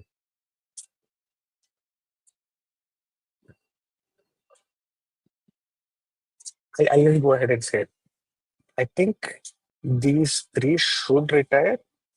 Not at this, these 3 to 4 should retire. but not at the same time. I think one by one things will happen. It could be for the fact that Rohit Sharma retires first, then Kohli. Jadeja, probably he will be that bench player. I do not know. He could be there. Bumrah will definitely play if he can stay fit. What India should do is that they need to integrate Jaiswal. They need to integrate Tilak Verma. They need to integrate Nitish Kumar Reddy. They need to integrate Arshdeep Singh. Arshdeep Singh? Yeah, Arshdeep Singh. They need to give more time for Harshit Rana. They need to probably integrate Abhishek Sharma. SRH bias, I guess. I do not know. But in T20 front, I think Abhishek Sharma probably locked down that T20 spot, opening spot for him. So apart from this, I think people need to even realize that India we do not have a premium spinner. Yes, Kuldeep Yadav is there, Varun Chakravarti is there. Again, both of them will be in their late 30s or mid 30s. The only spinner who kind of caught my eye was Suyash. Played for KKR, that long haired guy, kind of shot, very, very energetic. And I think now he's playing for Kings 11 Punjab, if I'm not wrong. He's that another spinner he's the only spinner who caught my eye because I was just thinking after Ashwin, who's the other spinner who you can think that okay, we have another potential who we can like groom and like hope for the future. It was scary in my opinion. Honestly, very, very scary in my opinion. Um, yeah, it's not about age, bro. There are no openers like Rohit Sharma, and there's no complete player in our team like Jadeja and Kohli is Kohli. I think they will play the 2027 T20 team different. Ha, great. See, okay, this I think we can talk about. I'm not, I'm not denying the fact what, I'm not denying the fact what experience or the uh, kind of presence that Rohit Sharma, Jadeja, and Kohli bring respectively.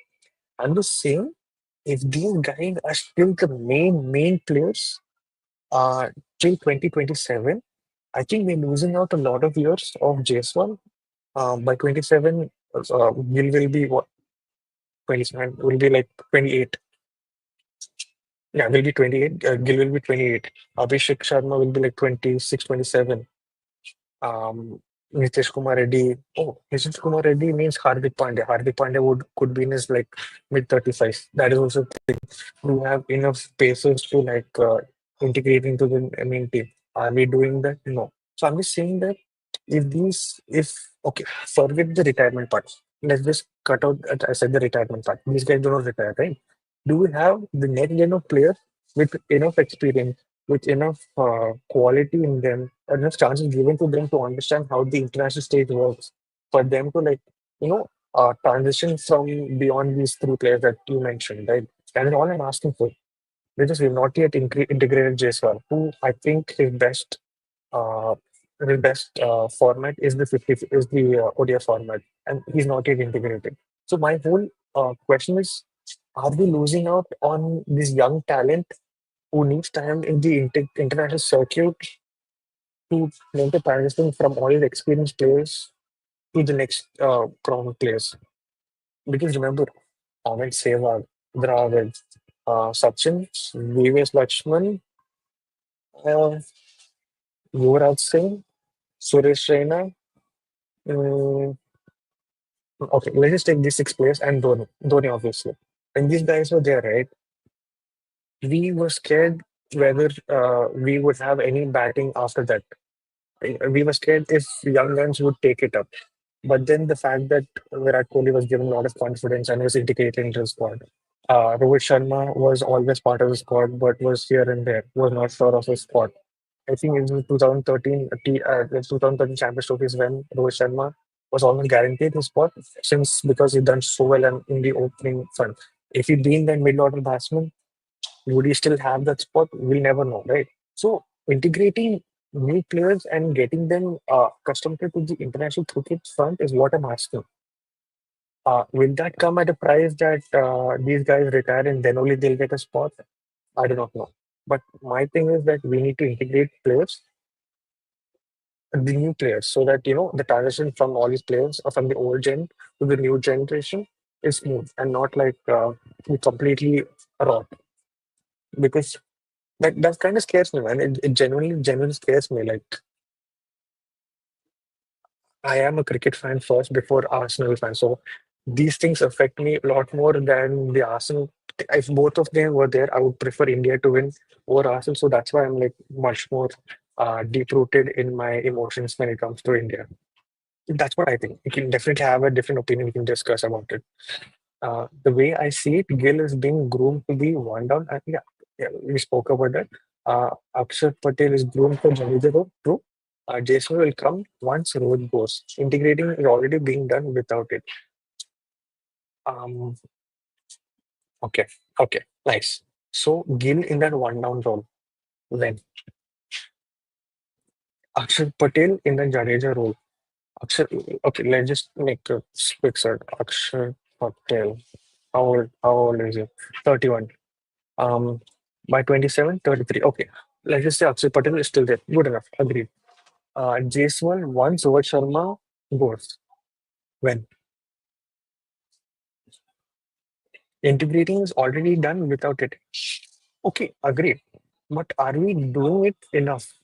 Are we giving them enough time for them to get that experience? Because there was this thing, right? I forgot. Somebody put out a quote. I'm getting a lot of experience from just traveling with these experienced players to understand how the international circuit works, how to be mentally prepared in like how things work in the international front.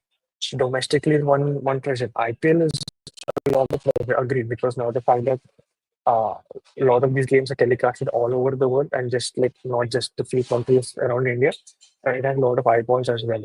So the pressure is always there in IPL. I agree. Maybe the transition into the international circuit in terms of media pressure will be less. I mean, will be easier. But again, international circuit cricket is much more different when compared to IPL. So I'm just asking, are we doing enough?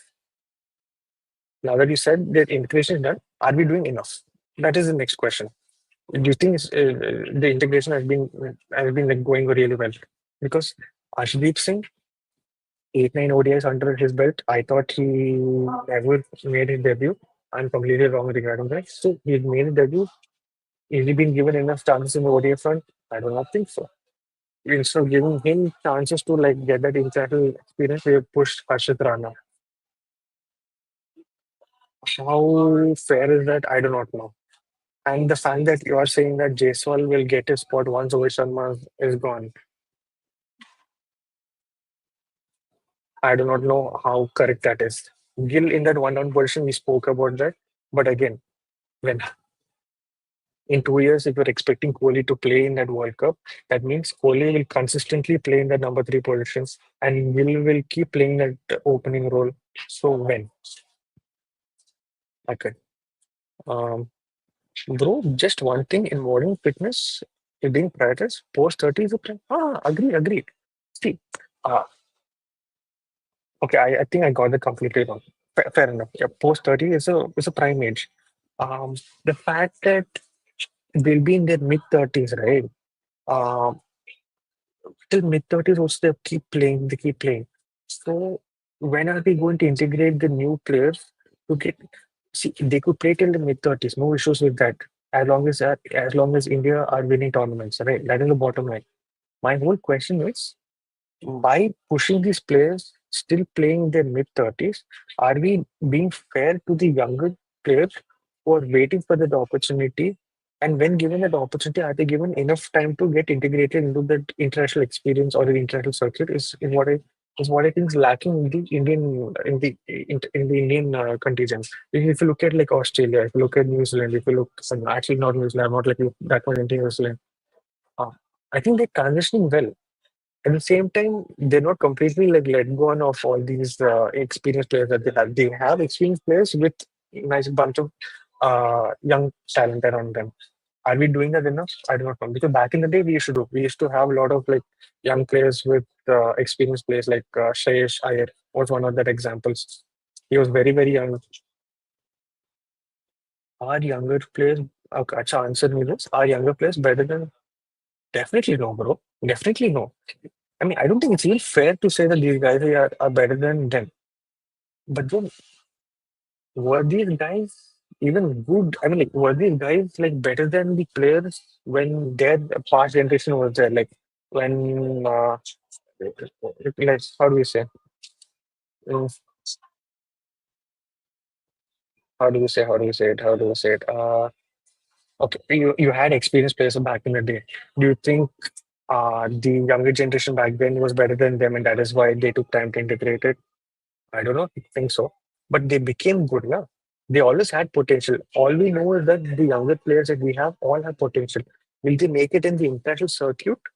Is what needs to be determined. And that cannot be done by just having them on bench or having them travel with the squad and all of that. So I'm not pushing for the retirement. Don't get me wrong.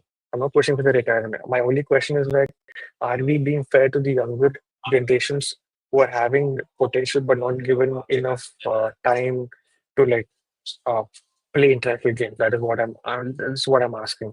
And and you're completely correct. None of our present generation are better than the three that we spoke about. And that is for sure. I mean, I don't think it's even rightly compared to be fair. I just remember this and it's pretty much like, yeah. Virat was better than Gambhir at number three, and Rohit Sharma was better than Virendra Sehwag. And we didn't have an all-rounder when Jadeja came in. Rohit Sharma's ODI thing came into picture only in 2013.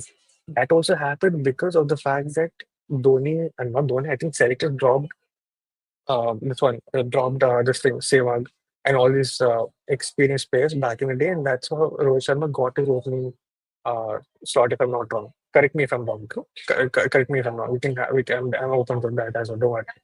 Was Virat better than Gambhir at number three? Hmm. I guess the tournament, the Tri Series tournament. I think was it the Commonwealth tournament in Australia against this thing. Uh, what was that? Against Sri Lanka, right? Where he scored that amazing runs off Malinga and like, took it to the very end and won it. Um, so, so I guess, see, again, potential is always there, bro. I'm just saying that if you're not giving the chances, how will we ever know? Right? That's what I'm asking. 2013 Champions Trophy team was made when these three were included. Ah, agreed. That's what, no, like, so they were given chances to do, and that's how they perform, and that's how we know that they can do. That's what I'm saying. Are we giving enough platform to the younger players to like to do, and for us to like judge? All we're knowing is that potential here that he can do well. Potential is there for him to get wickets. Potentials are there that he can take apart any bowling attack in the world. But are we giving them enough platform to let them express, let them, get accustomed to the international circuit?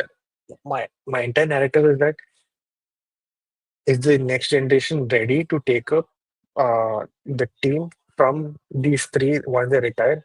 And will we fall into a slump because we've not been doing good enough for the team to transition? Is the entire question that I have. I'm not against any player.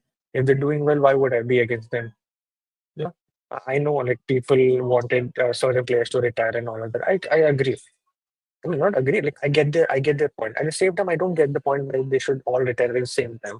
Like eventually, like how one by one, because if you have all of them retire at the same time, you're kind of like messing up a lot of things. Like you'll not have enough experience in the main team. Won't have enough people to like, learn from and all of that. So I shouldn't make that mistake. So I'm just saying that I think we should give enough platform for certain players who we see that could be the potential people in that spot so that once these senior players retire, we won't fall into a complete slump and we are there to like still do it. That's what I'm just hoping for. That's all. It's been 2 hours and 34 minutes. Uh, okay, we taking, yeah, definitely. I agree with you. They were given chance, but understand my point. Nowadays, cricket is globalized. Baseball is regular with the team. I think India, we have two or three teams of facts. Completely agree. I completely agree. Um, Okay, just to like for conversation's sake, right? If we had these teams, I mean, if we have all these like good people who could be the main team players who play these big tournaments, who play these big games against Australia, England, New Zealand, tournaments, and all that. Wait, what was I going? I lost my run of thoughts. Uh-huh. So, if these players are like not given chances in these teams, how will we know that they can be trusted against these teams? Uh, I know that we send in a weaker team against Zimbabwe or against Afghanistan, right? I know that, but if we do not give certain players uh, matches against these big teams, against like these the regular like South Africa, Australia, New Zealand, how will we know? You know, that's what I feel. Because if you remember, uh, Manoj Tiwari scored boatload of runs against Zimbabwe, but he was not integrated in the main team. Did he have potential? Was there politics? I'll not know. But agreed, they were given chance only against these teams and they performed against those teams. Were they given chances after that? No. Maybe the board saw something, maybe they have a lot of politics. AC came out and said that, no, like I wish we were given enough chances. When I was a batsman, I wish I had 3G and all that stuff. So makes sense.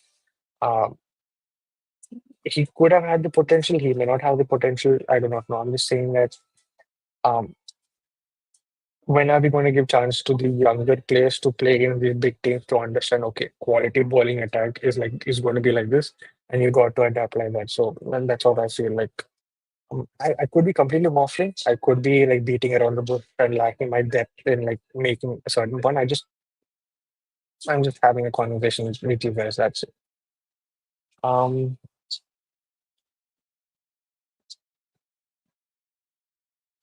Acha, give me five names, and then I can give how we have already integrated them. Okay, good. This is good. Um, Abhishek Sharma just made his name, so I wouldn't say Abhishek Sharma. Nitish Reddy, Abhishek Sharma and Nitish Reddy aren't going to be part of this conversation because they just started making their name. The fact that Nitish Reddy even was selected for the Australian series and being played was a shock for me. Not gonna lie, I thought he would just be dead having the squad like Harshit Rana or something. And Harshit Rana another like debut, like what already? So Jaiswal is one. Um, Arshdeep Singh, he did play matches, but eight, nine matches. I do not remember against what all team, but he did play eight, nine matches, if I'm not wrong. Um, is he given enough matches to like keep playing? I do not know. So Jaiswal, this one. Tilak Verma is another player. He did get chances in the T20 front. I do not know if he got chances in the ODI front. That is my another one. Um, Harshit Rana, I think he's been fast tracked too soon. Needs to like get a little bit time before. I think Ashdeep needs to get a better chance than Harshit Rana. Again, Harshit Rana has been effective, so that is one thing. Harshit Rana, Ashdeep, these two, so that's four. Fifth, mm, fifth, I actually do not know. I think these four players. Like I said, I like the depth in the domestic front from our Indian contingent for me to like pick out names or okay, these guys could be given chances and all of that. Mm, Actually, you know what? I'll just these four. If I have a fifth name that strikes in my head while having this conversation, I'll definitely let you know. Yeah, these four names, Vivek, Dr. Vivek. Do let me know what you think. Yeah, Jaiswal in the test in the test scene, incredible. Probably he made the opening slot his own. That's for sure. T20. I think him and Abhishek Sharma opening pair is what I'm really excited about. So that is something to look forward to. Um, And then if you look at Abhishek Sharma, the fact that him getting a T20 spot is good. I think fast tracking him to the ODI scene is too soon, in my opinion. Nitish Kumar Reddy, I think he still needs to be tested in the this thing. T20 side of things. He's had his injury, that's why he not played in the ODI series if I'm not wrong. Um, I think he still needs a lot of time there. Harshit Rana needs to be given time for sure. Maybe traveling. I still, Talking about fairness, I think Arshdeep needs to be given a better chance than Harshit Rana initially, at least. Why, if we give both of them enough chances and who's doing well, and then deciding, I guess that's fair enough. Spinners, I really lack the depth to like know anything regarding spinners. I just know that Suyash is really good because I think that's what he kind of stood out in my opinion. And when I saw him bowl for like Cape Town, I was like, okay, this bro is really really good. Jaiswal already a regular in the team of T20 and Test, and in backup in ODI. Abhishek is really done, shows ready back. Agree. Okay. Actually didn't play because we chose Sami and had Hardik. Ah, that's what. So, Jaiswal, right? Hmm. Oh, okay. Yeah, I'm getting my mistake. I'm understanding my mistake. I should have said in the ODI setup. Yeah, my mistake, my mistake. Yeah, the whole waffling I did for the last few minutes um, kind of makes sense why it's waffle. Okay, I should be more specific. I meant in the ODI front. Yes, my mistake, my mistake. Jaiswal, yeah, regular T20 and probably test spot is his. The ODI and the opening spot for Test cricket is his for sure. Backup in ODI, I hope. I hope. Abhishek is really young. Agreed. Giving him a chance. How young is he? 24, 25? Yeah, 24, 25. So I think he could start to like knock the door. I don't know if he's given chance yet, but definitely should knock the door. That's what he should be doing. Arshdeep, the fact that he's been sent to county cricket for like test cricket and all of that, and not given a chance in the test cricket front before Harshit Rana kind of surprised me. I do not know what you think about that. Do let me know. I didn't play because of Shami and Hardik. Agreed. I think if it was a more, no, but actually, Vivek bhai, let me know na, how fair is it that Arshdeep played in this tournament? Arshdeep didn't play this tournament, and Harshit Rana played this tournament. How fair is that, though? Arshdeep is the third best bowler in our squad and play on fast pitches. Hmm, true, true. But then, why didn't he play? Why didn't he make his debut in the Test front in Australia before Harshit Rana?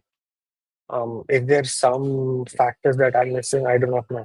Because as a fan, uh, I thought it was not fair that that Harshit Rana made a debut before Arshdeep. I'm not denying that Harshit Rana didn't bowl well. I'm just saying that in terms of fairness, I thought Arshdeep Singh should have been given the chance before Harshit Rana, just regarding fairness. What do you think about that?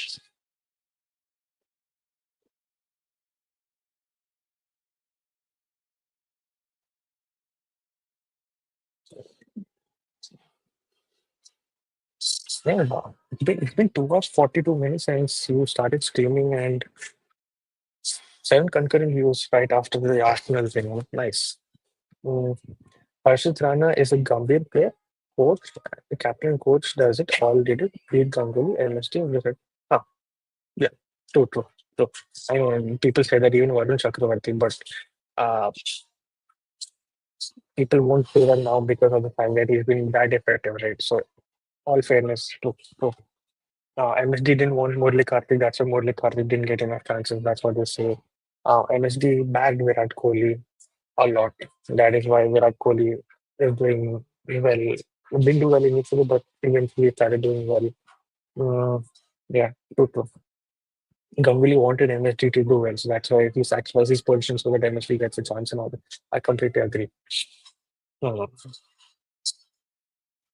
yeah, but Vivek, bhai, what do you think about the spinning thing, man? Because honestly, it's scary to think that we don't have a strike spinner. Like we have a group of spinners who can do it.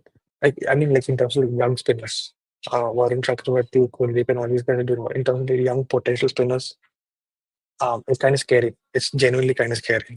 I think finding a spinner in the T20 front is not right. Uh, you see, Rana has been regular seen, and maybe it has to do with all-round abilities. Even all-round in the sense like you can bowl opening and middle and depth, or do you mean like batting as well? Because Batting wise, I've seen like what one or two chances where he just like swung his bat like Shami or someone and did score runs. Are you talking about that, or are you talking about the fact that he can bowl in like any at any phase in the match? Is that what you mean? Which one is it?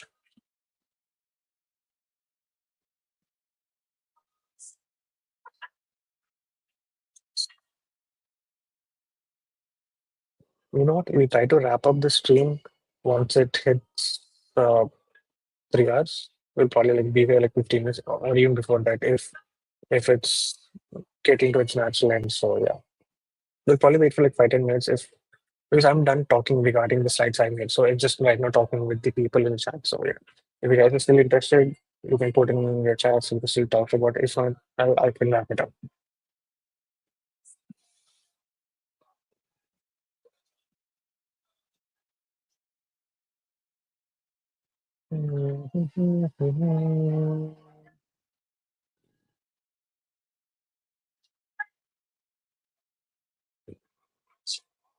No more chats.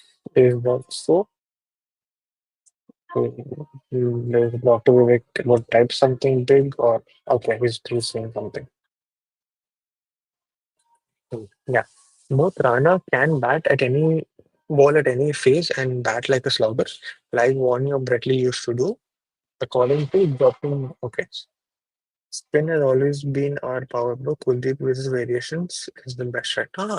See, I'm not questioning any of these spinners. I'm just saying, and do you know any potential spinners that maybe I could look into? Because uh, I genuinely lack the depth in like knowing the potential players on the domestic front. I've lost track of that because being here, having close to like 12 and a half hours or 49 difference, it's hard for me to keep up with cricket in general. I'm able to keep up with football because of the fact it's what 1.5 hours. And yeah, the cricket, I genuinely miss that. But if you have some spinners that, I could look into, I would definitely like, watch out for them, probably in the domestic front or maybe even in the IPL as well. I'm just asking that.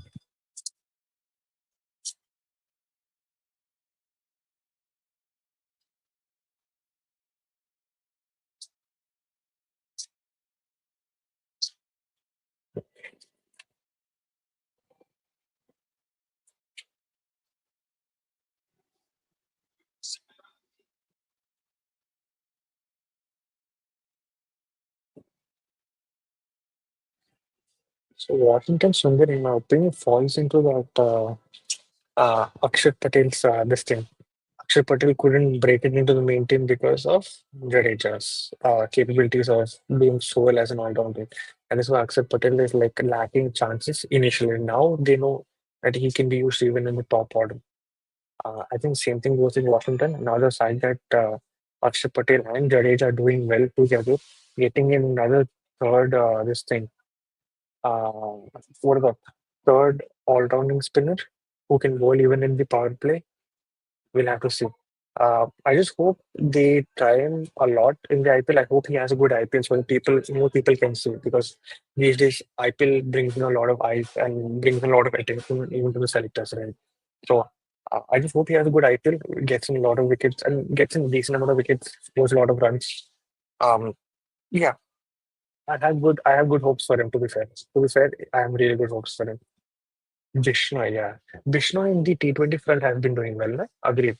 I'm not agree. Like he's been doing really well. I think even in the IPL he's been effective as a super sub. I think in the T20 front against South Africa, against Afghanistan, was it against England? I think no, against South Africa and Afghanistan, he's been really, really crucial. I remember that. Ooh, I think even Parag could be a nice spinning all-rounder because I know he's just 19, 20 years old. I know he's like very explosive and all of that, but I think he's a good option to have or someone who can travel with the squad and like get to understand the international front of things. What do you think about that? Ryan Parag. Washington is just 25 and has already been in around two. Yes, I don't really, two. I really rate him. The fact that he can play even in Test cricket is a very important thing. He just needs to learn how to play with tail end players because I don't know if you remember the one of the matches in the five-match series against Australia, right? He kept getting strike to even this thing. Like he kept giving strike to the tailenders when he needs to take a most of the strike. So I was like, bro, or you're playing with tailenders, like you got to like understand how things happen. But I really rate him. I think he has good potential for India, definitely. Abhishek Sharma is like, yeah, definitely. He can give you that over like Rachin Ravindra does for New Zealand. So yeah.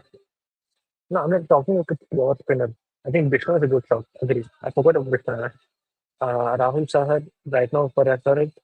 He did start off very nicely for MI, kind of fell off, didn't do well in the IPL for Punjab as well. I think let's just hope he does well for SRH. Do read about oh, a kind of familiar name, Tanu Kotiwala. Television player, plays for okay, okay.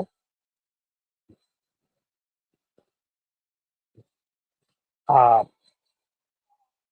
Another all-rounder, damn it, Mike Markande, yeah, even this guy has been really, really good.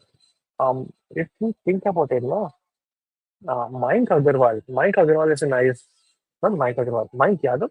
Yeah, Mike Yadav, that pace it, who can bowl 150, 145 clicks and about easily.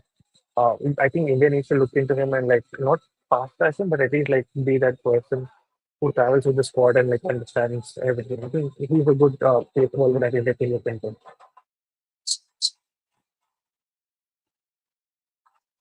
Hmm. Anyways, I think it has been a good stream. I did you forget? No, no. So this is the spinner that the Soya Sharma. I told him this is one spinner that who I keep, who's the only player who caught my eye and is like who had an X factor in him, who can bowl a long gun, who can bowl in the turns away from the batsman and all. I think he's the only spinner who caught my eye and I cannot remember that. So I mentioned him before I spoke about him as well. Yeah. Anyways, guys, I think the stream has come to its natural end. Thank you so much for all the people who've been from the start. Arsenal and but and now cricket. Thank you for all the people who put in the chats as well. Um, Veteran like Jen, so poor guy, man. He's not getting his chances, but yeah, it is what it is. It is what it is. That's cricket, right? You can have just maximum 11 players on field, 23, 15 to 20 people traveling the squad, and you never know who's going to do what. Yeah. Uh, Good night, bro. Take care, Baba. Here. You take care. It's almost close to 12 o'clock for your doctor. Please take care. I hope you have a great night. I hope all the people on stream are having a great night as well. And good night. Till then, good morning, good evening, good night, good evening, peace. Bye bye.